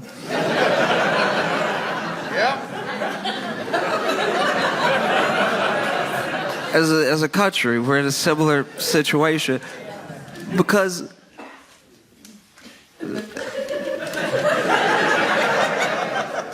Pete Hegseth got in trouble again for the same thing from before. Basically, if you're not familiar, a bunch of people who are supposed to were using the app Signal to, talk about war plans. And, quick gist, they accidentally invited a journalist, and then the mission kicks off. They do the attack. The attack is successful, and everyone finds out, and they're like, "That was dumb. Don't do that again." And everybody was like, "We can't promise that. Like, that's not." Okay. Well, fast forward to rewind, we are in the same situation again, because unbeknownst to, I guess, anybody at the time, Pete Hegseth had not only been using Signal to discuss war plays, he had a whole other channel where he was just talking to his wife, his brother, and his personal attorney. And you couldn't. This is what genuinely bothers me. Like this is what actually upsets me about the whole thing. Some people are upset. They're like, I can't believe they were discussing such sensitive information that should have been, they can say it's not top secret. They can say it's not classified, but it's at least something that we should hold tight until the mission happens. And he's just discussing it plainly on this app that could be hacked. And it's like those things, discussing it with people who shouldn't know isn't actually my problem. Maybe this is my own hot take, but I feel like that sort of thing happens all the time. I think anyone who's like married to someone in government, anyone who's married to someone high up in any business knows some things that they're not supposed to know. That's like human, actually. You don't think Michelle Obama? You don't think Michelle Obama was kept up at night knowing stuff she wasn't supposed to know? Do you hear me? You think Michelle Obama was in the White House like, Barack, what's wrong?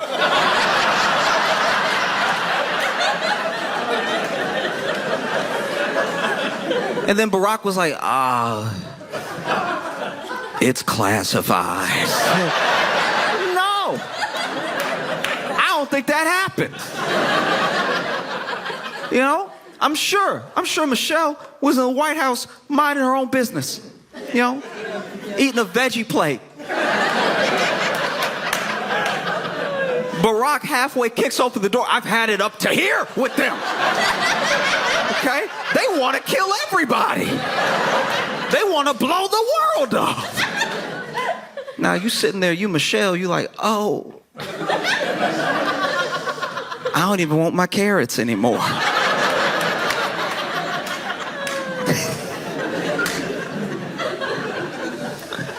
Oh, no. The thing that bothers me is that Pete just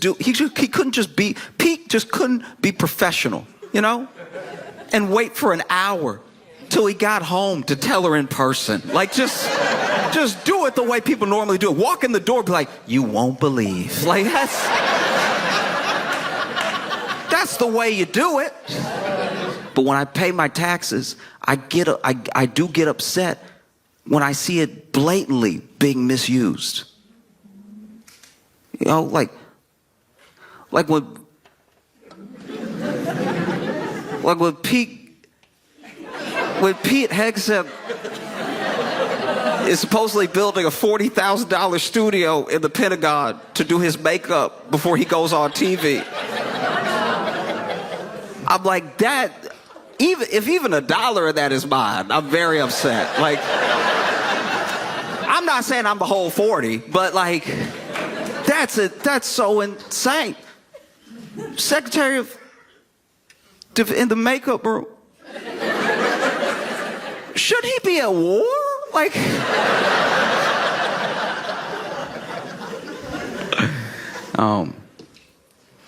every once in a while, you come into contact with somebody that from. You know in a personal way, and eventually, maybe this has happened to some of you, you turn on local news and you see them. And you're like, I knew it was going to be something. You know what I mean? Maybe it's the 8 o'clock, the 10 o'clock news, but they did something. You see that mug shot and everything. When I was in Chicago, I worked with this dude at our job, in the break room, we had a light sensor for the light switch. So you could just press it, lights come on, or, if nobody was in there or if you didn't move for long enough, lights go off, right? And one day, I'm walking into the break room, take my break, lights are off, I walk in, lights come on, and he's sitting there, already in the break room, eating barbecue. And let me go out on a limb right now and say that if you eat barbecue in the dark, you are a murderer, okay? You're already guilty in my mind. If you are that comfortable with bones in the dark, there's no telling what else you're capable of. If you are that comfortable slipping and sliding on your teeth and tongue. A barbecue is messy enough in the light. You should have seen his face when the lights came on.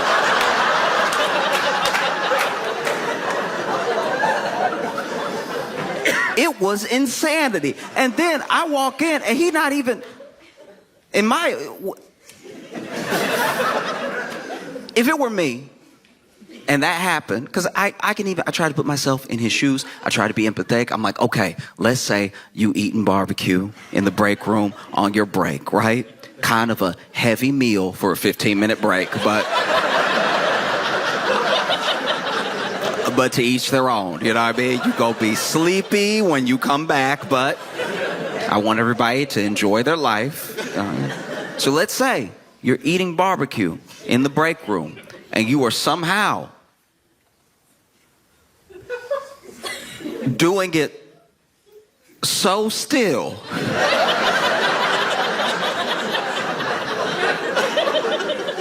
I'm not saying he should be hitting the rib like corn on the cob.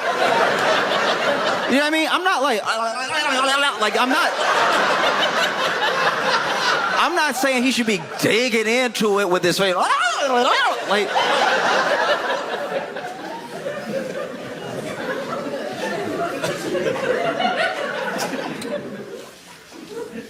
in case you're wondering, that is, at least in my mind, the sound you make when you eat barbecue in the dark. Like that. If you eat barbecue in the dark, you don't eat it like the rest of us. The rest of us chew like civilized people, but if you in the dark eating barbecue, you are wilding out. You're doing whole other sounds and effects that the rest of us don't do, you know?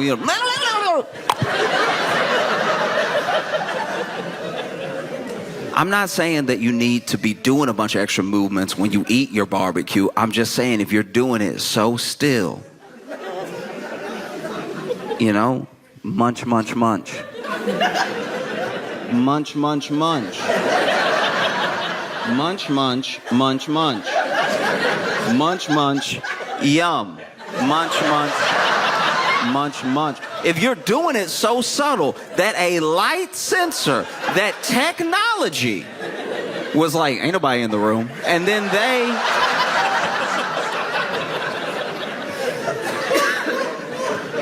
decide to shut the lights off on you, and you still did not feel led to change the conditions of your meal. If you were eating barbecue in the break room and then the lights go off and you're like, that's even better.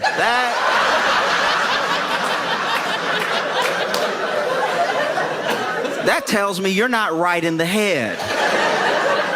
Something is going on with your mind or your spirit. Something is evil in you.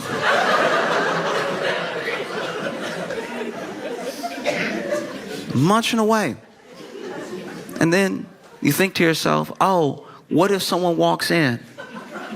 What if someone walks in and feels like, this is awkward, this is weird. I would hate for them to judge me and my entire personality based off of one instance, you know? Maybe I should get up and paw my way, if the lights don't come on, to the light switch and press it so the lights come on and the room is once again filled with God's holy light.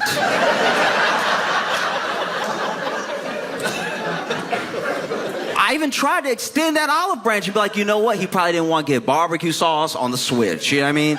Maybe that's what it was. Maybe he thought if he was flinging his hands, he'd get barbecue sauce on the walls. That would look even scarier because now I walk in, the wall's red, you got a bone in your hand, you munching away. Really try to put myself in that headspace. Try to be fair to him. And after I got through thinking all those thoughts, I was like, nah, the whole thing was weird. No, I was right. It's insane.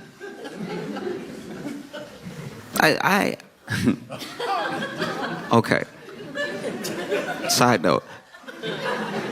I left that job, right? And one day I was catching up with a different coworker. I was telling them what happened, right? I was like, hey, I was super weird. Like, I get in there and, you know, he'd been in the dark, so he wasn't phased. It wasn't like something just happened and I walked in right after or whatever. And they were like, oh, you know what?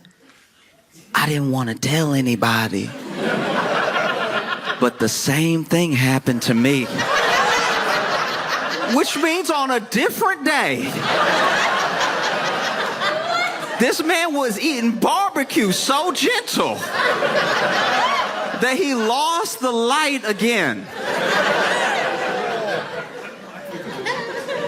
And this dude, okay, so look, so my coworker told me, they were like, no, okay, so when I walked in, that light, I think, was genuinely broken because I walked in and it was still dark. Like, it didn't just come on because I swung the door open, right?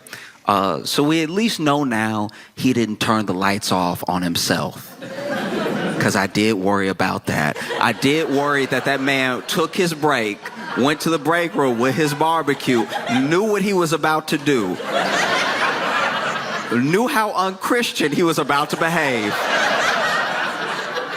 set the barbecue down on the table and was like, nobody needs to know. But yeah, so apparently there was a problem with the light in the break room, and they were like, yeah, but when I walked in, he was eating the barbecue, and I'm pretty sure he was choking. Which would make you feel bad for him for a second, until you really put yourself in that situation. Because if you walk in to a dark room, you assume nobody's in there. And the sound of someone choking on barbecue in a dark room does sound like a demon. It does sound. If you walk in and start.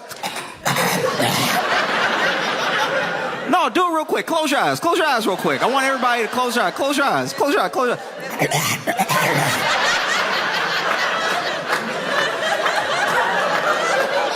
Piece of brisket getting caught in the back of your throat, and now you sound like Beelzebub.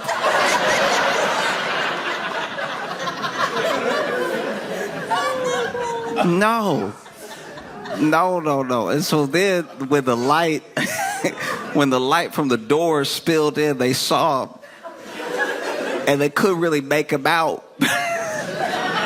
Because they were kind of blocking the light themselves, just standing in the doorway. And they said that they just saw him, like, eating in the corner. Which, why are you facing the wall? I forgot to mention that. That happened to me too. He was facing the wall. It's already dark. You don't need to worry about being seen. But he's facing the wall going...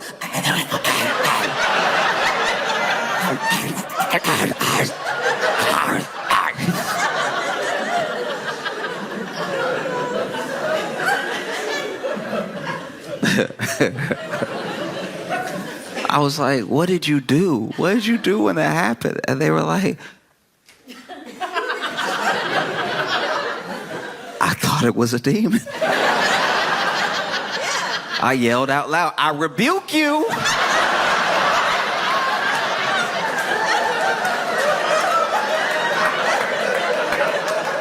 And then I closed the door.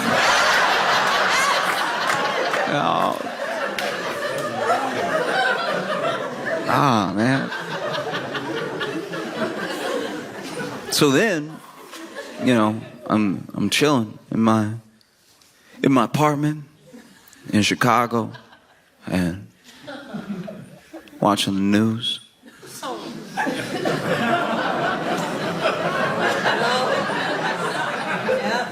And I see a mugshot with a familiar face who had been arrested for trying to rob a barbecue restaurant.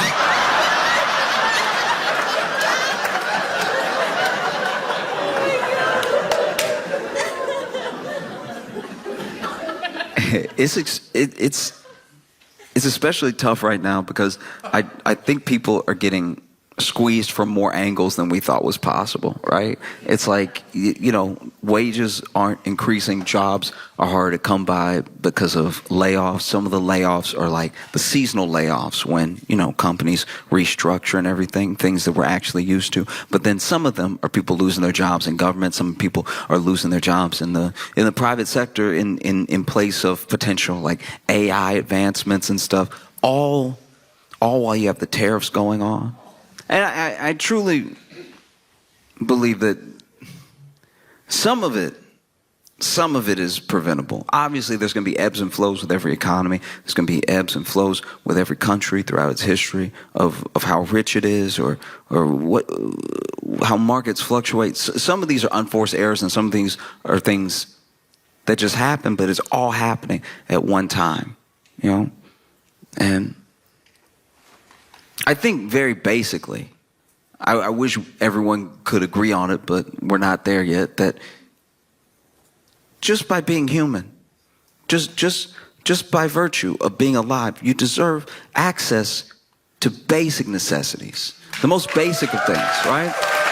And especially if you're working. If you are working full time and you're still struggling to get the basic, we're talking about food, water, and shelter. We're talking about the most basic things.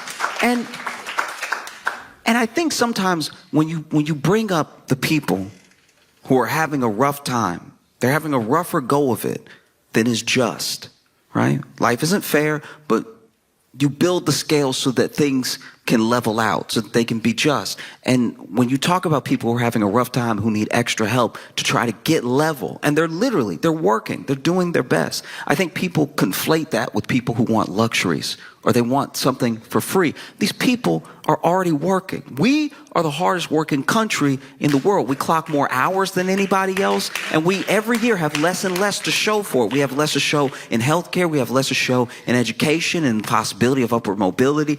Every year we work harder, and every year we have less. We take less vacation days than pretty much anyone in the world, and for all of our hard work, we are not seeing the fruits of our labor.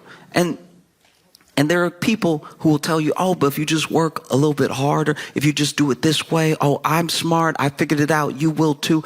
It's people who are not addressing the fact that everyone does not get a fair shake. Like, you only need to look at me as an example. You don't think I want to be in the NBA?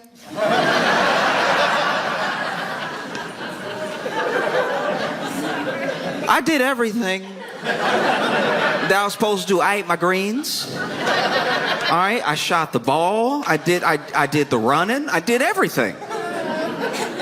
But trust me, if I show up to an open tryout and shoot my shot for whatever team will have me, they will be calling security. All right. And finances work in a similar way. I'm not coming down on anybody who came up well, went to a good school, and then through that good school, you made a connection which got you your job, which affords you your lifestyle. I'm not saying you don't work hard. I'm saying everyone doesn't have that same opportunity, And I think that at the very basis, right? At the very basis of food, water, and shelter, people get it in their head that even shelter means, a lavish house or something. Lavish. I'm not talking about lavish things. I'm talking about enough to get by. Everyone is fighting to get by. When you talk to people who don't have about what they want, they just want to be level. They're not asking for expensive, lavish things like outdoor furniture. Patio furniture is ridiculously expensive. It doesn't make sense. It doesn't make sense. It's literally outside. You don't even want it in your home. It's almost trash. I don't care how comfortable it is. You literally let it get rained on. You buy it from a store, and then you bring it inside for a second just to take it out to the backyard and leave it there. And it's too expensive. It's crazy. In fact, when the outdoor furniture is inside, that's when you know it's bad. When I was living with some friends in college, Their lawn chairs were the chairs. And I was like, we in a bad situation. We're not doing well.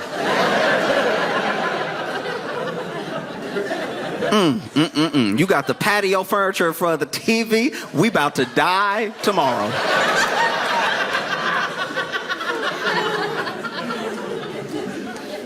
Whew.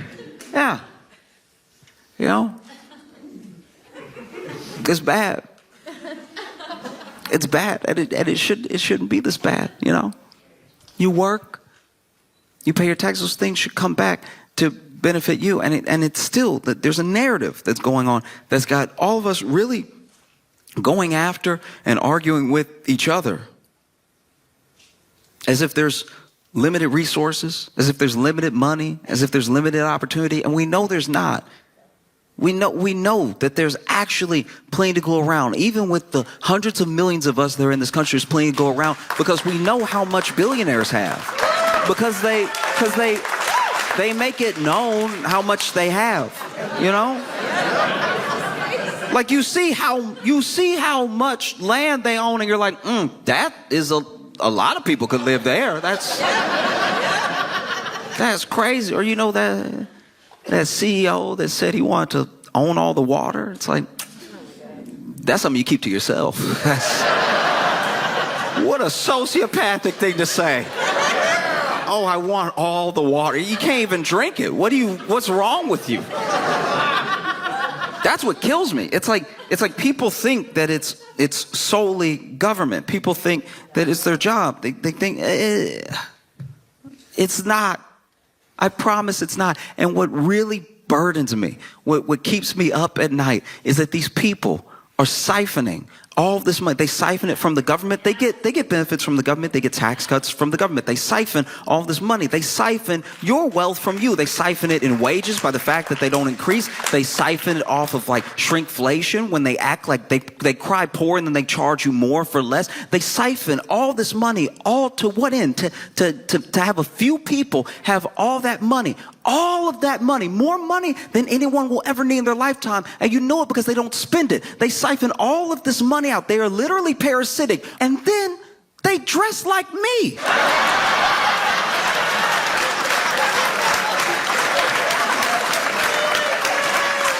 That's so crazy. You have all the money in the world and you look like me. What are you doing?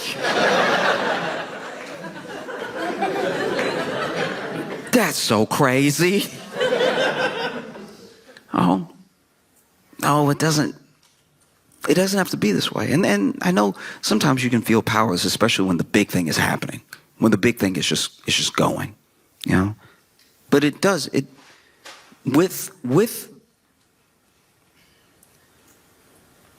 a movement towards any action that is based in the people's wishes, it has to come to fruition in any instance. And you see it all over the world. You see people rise up in whatever form it takes to make their voices heard. And it's still very much possible. I know that there's a narrative out there that you're like a cog, that there's nothing you can do, and that you might as well just scrounge up as many pennies as you can to get by, and that'll be the best you can ask out of life. You know? It's to the point now where even people who cross over that $1 million threshold, they enter that tax bracket, they still feel that way. You could make $500,000. You could have $300,000 saved up, and you might sell something within your company, make another $200,000. You might cross that $1 million threshold, even by just a little bit, and still be like, I'm barely getting by. And people roll their eyes at that. They scoff at that. But the way that things are set up, unless you are uber rich, it's very easy to drop right out of that tax bracket. Right out, none of that is certain. You know, small business owners, some of them could be considered millionaires, but they'll tell you, they're like, my actual business and the people that I care for, the employees that I employ that depend on me for their benefits, for their livelihood, it's like we are month to month, right? So this structure doesn't end at just taking care of yourself. And it's why everybody, to the best of our ability, we have to be looking at the whole. The way that they play it is the way that benefits them every single time. Someone who's already a billionaire would love for you to just try to be like me. You can do it if you work hard enough. That's the narrative out there. They don't talk about how many government benefits they get, how many tax cuts they get, that they were born rich. They don't let any of that into the story because it would kind of ruin the whole thing. You know what I mean? So, you know, it's literally it's up to you, because we're already there. We're already in a place where I don't see how things are just going to get better by themselves. People are putting burritos on layaway. That's insane. That's so crazy. There are apps now that they come to you and they're like, hey, we'll let you finance your lunch, dog. You know, pay $3 now, we got you. And they do. They have you. And they don't let go. And before you know it, it's been a month, and that burrito that was $12 when you didn't have it is $65 now when you're done paying for it. And it wasn't worth it. And it siphoned more from you. The things that weren't already taken. They can take your wealth. They're taking it now. They cannot take your worth. If you know your worth, if you remember your worth, and you fight for it every day, and you fight for it with who you vote for, you go to your town halls and you speak to them and you let them know, we hired you. You work for us. We pay our taxes. Go tell them that this is done. It doesn't have to be this way. We can demand more, and the thing that we're demanding is not some sort of handout. We're demanding our work back to us in proportion for how hard we've worked. These people believe, they genuinely believe that they built this company up by themselves, as if there's some idea truly as a self-made man. It's like, even if you built a company and you ship the things to the people and they love your product and they want more of it, and you think you're such a genius, there are people driving that truck. There are people packing up those packages. And then there's the road that you didn't build. You know?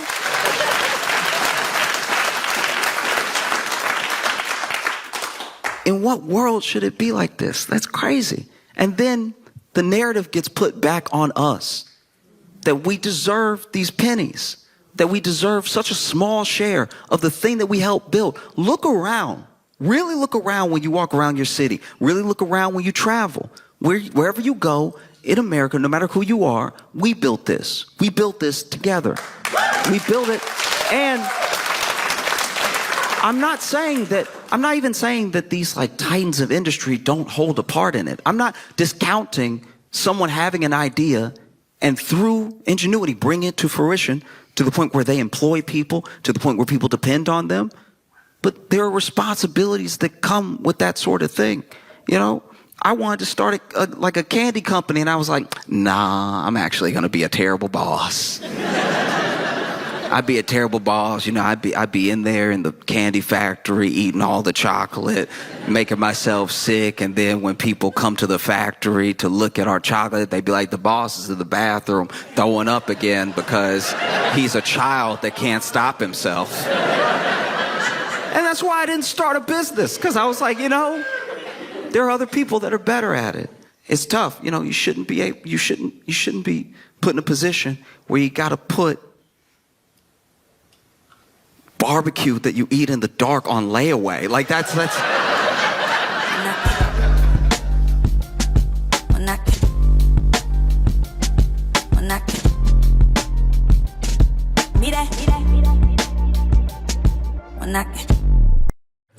I've fallen down a very specific rabbit hole where basically I have been reading reviews like it's an addiction. I've been reading reviews from people from other countries. Okay, so they don't live in the U.S., but they come here from all over the world. And I have been reading their reviews of having Doritos for the first time. And y'all, I think we did crack again, because when they come over here, it's people from France being like, I had one, my friend offered me one, and then when I looked down, I don't know how much time it passed, but there were 6 bags on the ground. And this is my thing, like, maybe maybe what we are doing with Doritos is bad. You know what I mean? Because when you read the back of a bag of Doritos and you look at the ingredients, they all are words longer than what should be in food. If you read the back of a bag of Doritos, it looks like the recipe for meth, right? It's just a lot of propylene glycol sounding stuff and everything. So no wonder they come from around the world. They come from Europe, Asia. They get addicted and everything. It's sad to watch. It really is, because then they're in the review. They're like, I just ate so many and I couldn't stop. And then if you're reading it as an American, you like, yeah. Like, this isn't exactly news or anything, you know. If anything, that's on you for getting 6 of the little bags. You should have got a family size bag. You know what I mean? If it's just you eating by yourself, you get the family size bag. It is fiscally irresponsible what you're doing right now. Just getting 6 bags of the little ones like you gonna stop or something. You can't control yourself. You're in it now. You know? And sometimes I see him. Sometimes I see him over. I'm like, you know him. You know him when you see him because you can check the fingers, right? You know? Let me see your hands. And you see the hands like addicted. What a shame. Because no other country lets their companies do to the people what we let the companies do to us as far as ingredients. Like, we're like, man, it's very good. It's so good. It is good. It's not good for you, and it does have a taste that should not be in a human mouth. And I can tell that because people who have been alive for a long time are like, I've been eating forever, and I've never eaten anything like this before. It's taken me to a place I don't know if I want to go to. And you're reading them and you're like, how is it this serious? But then you actually travel, because like I've traveled around the world and stuff, and I've been to some of these countries that talk about the Doritos, and I can tell they're going to get addicted, because when I go there and I eat their food, I'm like, yeah, y'all missing quite a few flavors. Your palate isn't ready. And you can tell that because you'll go to like the Netherlands or something like that, and they'll be like, oh no, don't eat what we make. Go to like a Turkish restaurant or something. If you eat what we make, you'll die. Like, don't do it. We make cardboard over here. Your stomach not ready for what we do over here. We just boil the water and eat it. Like, you know, but I was reading, there was one dude from Poland who was like, I don't know what to do with myself. He said, I'm reading it, I don't know what to do with myself. I've had every flavor multiple times. A friend gave me some at a party. They always started like that too. Like a friend gave me some while I was at a party. They started with that peer pressure type stuff. And that's how you can tell it's drugs for them. They're like, my friend introduced me to Doritos. I was young and innocent. Now I've been running up and down town trying different flavors and stuff. And this dude from Poland was basically, this is like on a Reddit post, and this dude was pretty much admitting that he was extending his stay in the States to spend more time with Doritos. He's like admitting to the open internet that he is overstaying his visa to eat as many Doritos as possible. He is risking ever being able to return to the country. I live in New York, and sometimes I'm walking down the street. Sometimes I walk from show to show instead of taking the train and stuff. And I was walking from one show to the other, and I was passing this bodega. And outside the bodega was a dude that was over here like, you know, just standing there doing one of these and everything. And I don't know, I've lived in some bad neighborhoods, all right? And when you see this, you know their day isn't going well, right? This right here, if you walk up on somebody and they're doing this, you about to be asked for a favor, right? Like, these are not the movements of someone that's just gonna wish you a good day, right? You're about to hear a story when you see this. And so I'm walking by, and as I walk by, he's like, excuse me, sir. And I was like, oh, that's different.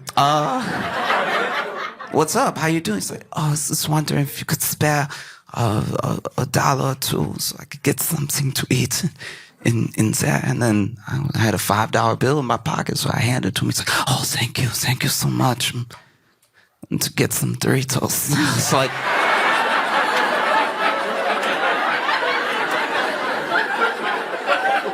I'm an enabler.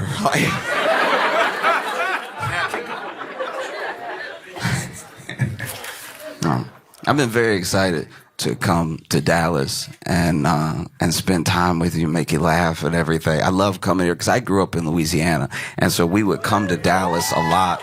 Yeah, didn't tell you which part. And I would visit, Dallas sometimes growing up and stuff, and the thing that we're known for in Louisiana and in Texas is just amazing food. Right? Things that will change your life, things that you won't forget, amazing meals of every type, Like we're known in Louisiana for a lot of the Creole stuff, jambalaya and gumbo, everything like that. And then in Texas is a lot of the barbecue, a lot of good meats and everything. And then you see people in other parts of the country that will start a whole restaurant pretending to do what y'all do here, right? Like pretending to be the same. And then you'll go there. You might even walk into a, real Texas barbecue restaurant in Pennsylvania.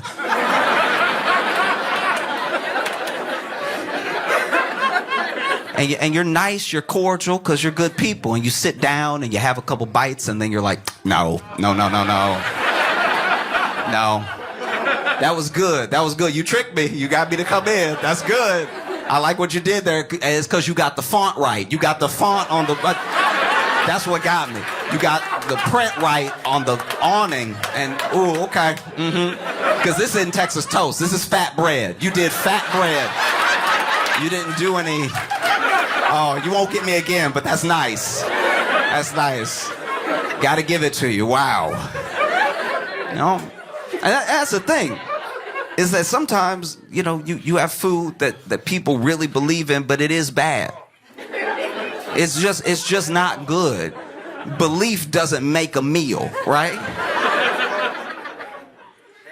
And especially when I look online, it feels sometimes like we're lost, And I can tell that we're lost just because of what I see happening nonstop. Also online, because you have a forum, because people can comment, I see people say some of the most beautiful things and some of the most hateful things to each other that we know people wouldn't have the courage to say in person, right? Sometimes you're in person and maybe you want to tell someone how great you think they are, but you're worried about being embarrassed, so you keep it in or you just give them a thumbs up, whatever the thing is, right? But online, if you're never going to meet this person, you can really let them have it one way or the other, good or bad, right?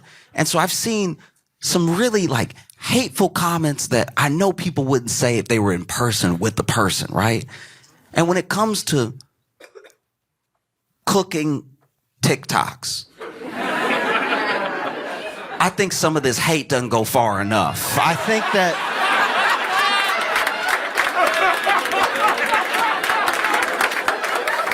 it's important to really let the people know.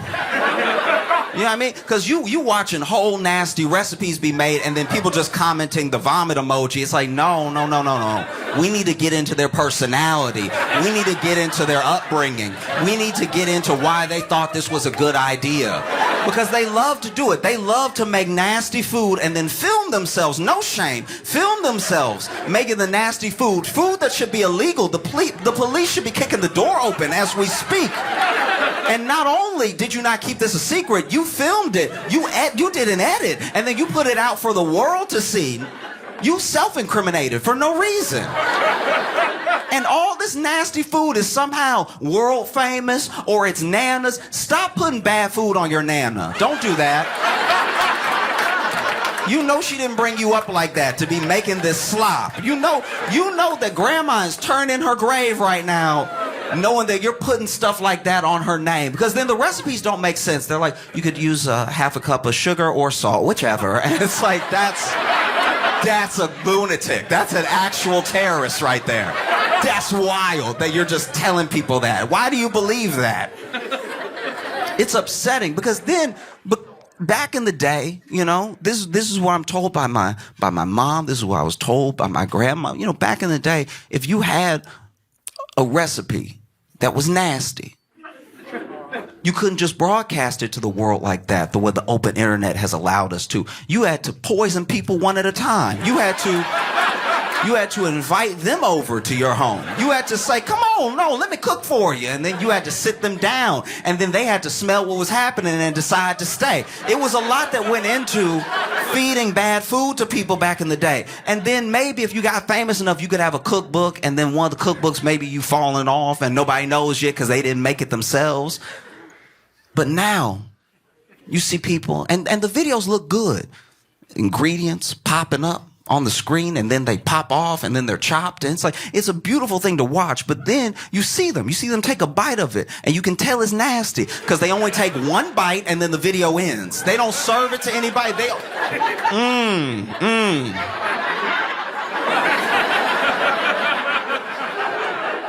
Because you've been invited to someone's house that thought they could cook but couldn't. And then you took a bite. You're a good person. So you go ahead and you take a bite, and when you take that first bite, okay, I'm gonna have to get rid of this. I'm gonna have to figure out a way. If there's a dog nearby, but I'm not gonna swallow. No, you're not gonna get me. You take that first bite, and they're like, how you like it?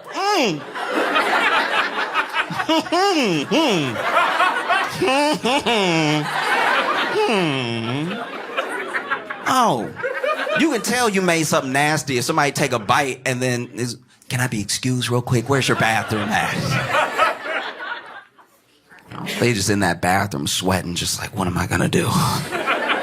It's a full plate. Oh, it's really horrible what people have done to each other. You know what I mean? It's just with a straight face, too. And now you got people broadcasting. Come with me while I make my Nana's world-famous mayonnaise grapes or whatever. And they don't even know there's anything wrong with it because, once again, they weren't brought up with sense. You know? The amount of times I've been brought over to someone's house, and look, if anyone goes to the trouble of cooking for me, I appreciate it. You took your money, you bought the ingredients, and maybe you messed it up, all right? Maybe that's what happened, but I still appreciate the effort, right? As long as I don't have to finish it, you know? Because the amount of times I've been invited to someone's house and been fed shepherd's pie. You can tell from your groans. Like, shepherd's pie is already on the line. Shepherd's pie is crip walking a tightrope of nasty, right? One false step and shepherd's pie has fallen into slop, all right? You can't just do whatever you want with shepherd's pie and make it delicious. That's not how the world works. And I have been fed shepherd's pies that make you go, maybe I don't know how to eat. Maybe I'm the one. You know what I mean? Because I'll bite into a shepherd's pie that'd be like, what just cut my mouth? Because that's what I hate. If you invite me over, at least know you cook what you cooked. Know you can do the thing that you said you... Don't invite me over and then be like, I just went ahead and threw out the cookbook on this one and just went with the flow. Not with my mouth. The amount of shepherd's pies I've had where I've been like, all right, how good of a friend are they? One time I got invited to a friend's house and he made shepherd's pie and he put he plated us, right? Gave us the bowls of shepherd's pie or whatever and then fed the dog at the same time. And the bowls looked the same, right? And so I was like, what did you do for this to look like this? There's shepherd's pie and then look, I'm gonna lose some of you, but we have to talk about it, all right? I've been invited to friends' houses before where they have served. I won't even say served. They subjected me to their version of pot pie. Pot pie is unacceptable. All right? Pot pie is absolutely insane. First of all, I knew I didn't have money growing up when my mom would take us to Walmart and we would go to the frozen section and she would grab that banquet pot pie, right? That red box of pot pie. In the only condition where a pot pie looks good is that picture. When they pull it out the oven and they do the slit and the steam coming up. And you don't even see. You see the steam and you see the crust of the pie. You don't see the slop that's happening below. You don't see the insanity that's having that hot sludge with peas and carrots and supposedly chicken. You're not seeing any of that. That's not chicken. I know chicken. Me and chickens are tight, right? I know chickens back and forth, left and right, and that is not chicken, okay? That's not chicken at all. I don't know what it is exactly, but it doesn't have the consistency. That's not chicken at all. Sitting there with a pot pie. Pot pie is disgusting, okay? I remember the first time my mama fed me a pot pie. Went, got it, put it in the oven, was telling me about it. Oh, I think you'll like it, everything. And then, she pulls it out of the oven. I remember my first bite of pot pie. I looked at my mama and said, Mama, I'm gonna work so we don't have to live like this. Like this, Mama, I'm gonna change our lives, okay? It won't be like this forever, all right? Because I know you're doing your best. Pot pie, the hot sludge that is under the crust of pot pie. And then I had a friend try to argue with me about pot pie. He was like, no, the crust is the best part. Ooh, okay. Wait, if you think crust is the best part of the pot pie, I got good news for you. If you love the crust of a pot pie, I got a good word for you today. There's something called bread, all right? Oh, if you love the crust of a pot pie, wait until you meet bread. Bread, when bread comes into your life, it's gonna change. If you love the crust of a pot pie so much you're willing to endure a pot pie, then get ready to meet toast. You can have dry, crusty, delicious bread that has nothing to do with purple, Greek sludge, whatever.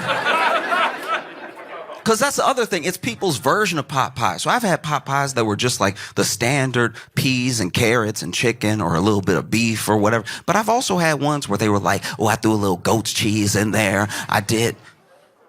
This is not up to interpretation. This thing is nasty through and through. Pot pie.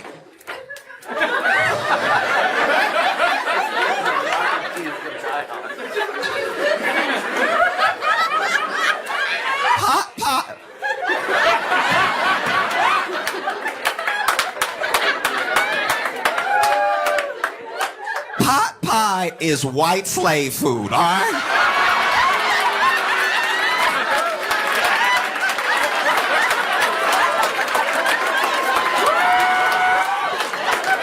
This is the food of subjugation. This is the food of fiefdom, all right? Pot pie makes sense if this is the 1600s. We don't have to do this. We are Americans. People fly from around the world and overstay their visas to eat our cracked Doritos.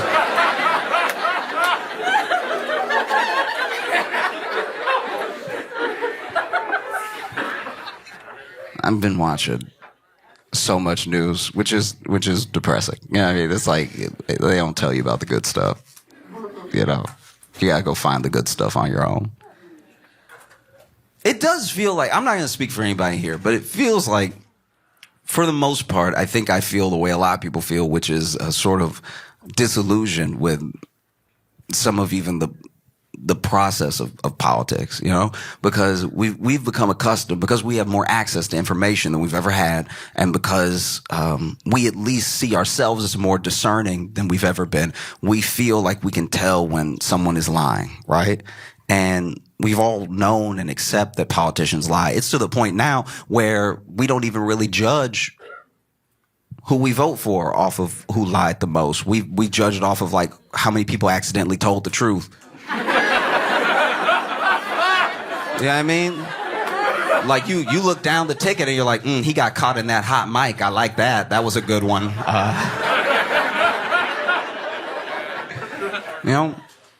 And I get it.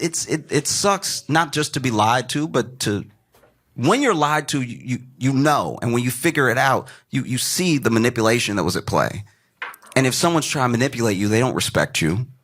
They don't care about you. You know what I mean? Even when they say they're doing it for your own good, it's like some of the things, let me decide, right? So we don't like when our politicians lie to us, but I don't know if we really want them to tell the truth either. Imagine a local politician, or maybe your country's representative coming to you and just being like, no, we're it's bad. It's bad. I don't think we can recover. This is beyond repair. Doesn't feel great because that sounds very true. I hope you're lying. Some people, offer up the truth even when they don't need to. I mean, and sometimes that's a noble thing, and sometimes it's a very dumb thing. Sometimes it's just an odd thing. Like RFK told the truth this week about... I'll back up. In New York City, in Central Park, in 2014, there was a bear that was found in Central Park. They're not native.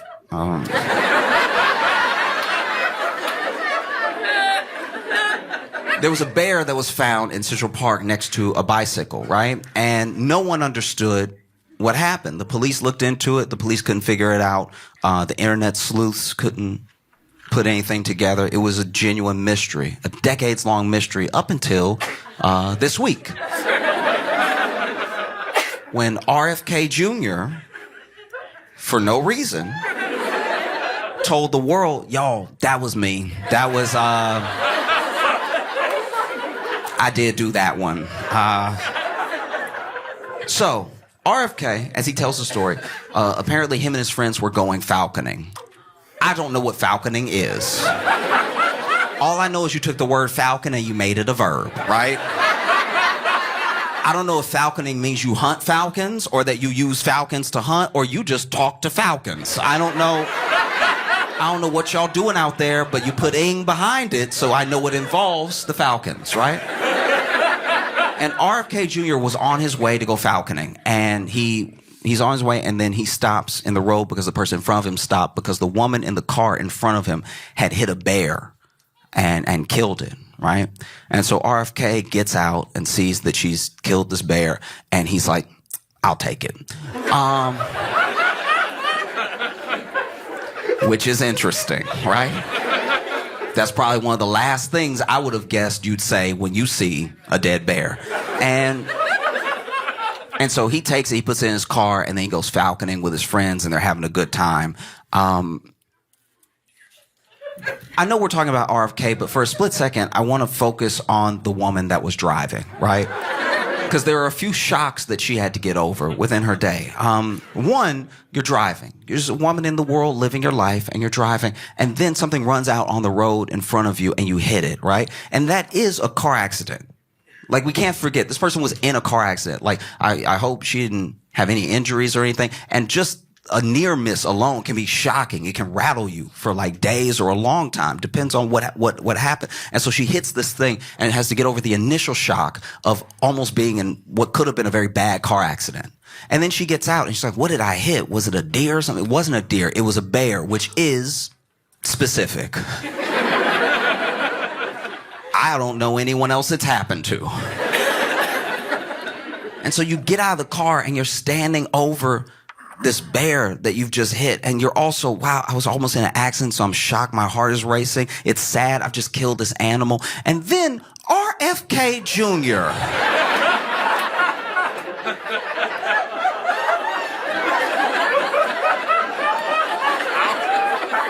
walks up to the other side of your car and stands over the bear with you and goes, I'll take it. Like you were selling it at a yard sale. And so RFK Jr. went falconing with his friends, and they were falconing for a while, apparently. According to him, they were having a great time. So I don't know if the birds were extra talkative that day, or I don't know what was happening. But they were like, you a falcon, you a falcon, you a falcon. And then the falcons, I guess, were like, blah, blah, blah, like, I don't know what noise they do. I don't know what they do. But, you know, it's over here falconing. And then they go to dinner, right? Where I'm sure they ate a different type of meat. And he's talking to his friends because the reason he took the bear was to skin it and eat the meat, which I didn't know was an option. I didn't know that bears were running around just big-ass chickens. I had no idea. And so, you know, he's talking to his friends, and he's having a great time at dinner, and then he realizes, I actually have a flight. I can't keep this bear in my car. And apparently, throughout the entire meal, when he's talking to his friends about the bear being in his car, no one went, what? That never happened. Didn't occur at all. And maybe that's just how they roll as friends. Maybe RFK had a bear in the back and his friend was like, I got 2 giraffes. Like, and you know what it's like when you get 2 giraffes in the back of your car, they get all knotted up and everything. You gotta take them home and then unwrap them like some headphone cords, you know? And so then RFK decides that, you know, he obviously can't keep the bear in his car, and he has a flight and everything, and I guess no one else wanted the bear. And so he went to Central Park, and as a joke, this was like a prank that he was doing, he left the bear with a bicycle that he also had to get rid of. I don't know how big his vehicle is. How big is your vehicle that you got a bear in there and you have a bicycle at the same time? So then he leaves the bear and the bicycle in Central Park and then goes and has his flight and goes wherever. And the next day, no one really got the joke. Like, no one really... The next day, everyone was mostly confused. They were like, so... did someone hit the bear with a bike?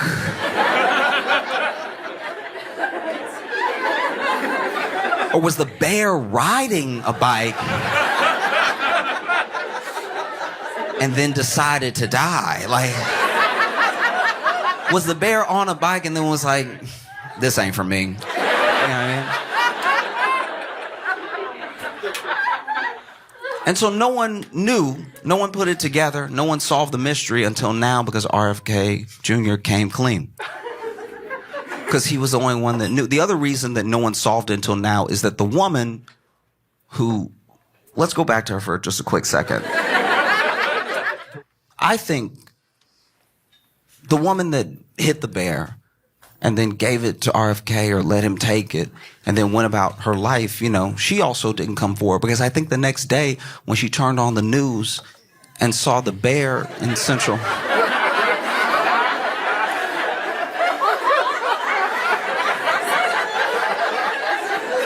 she had to have been like, nah.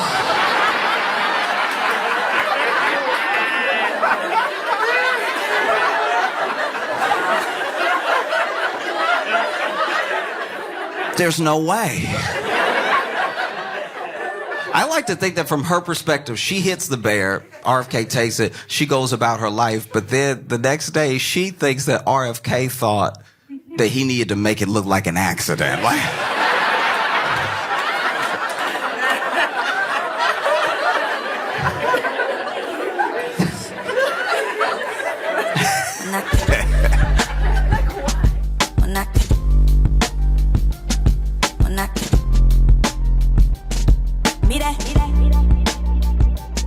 When I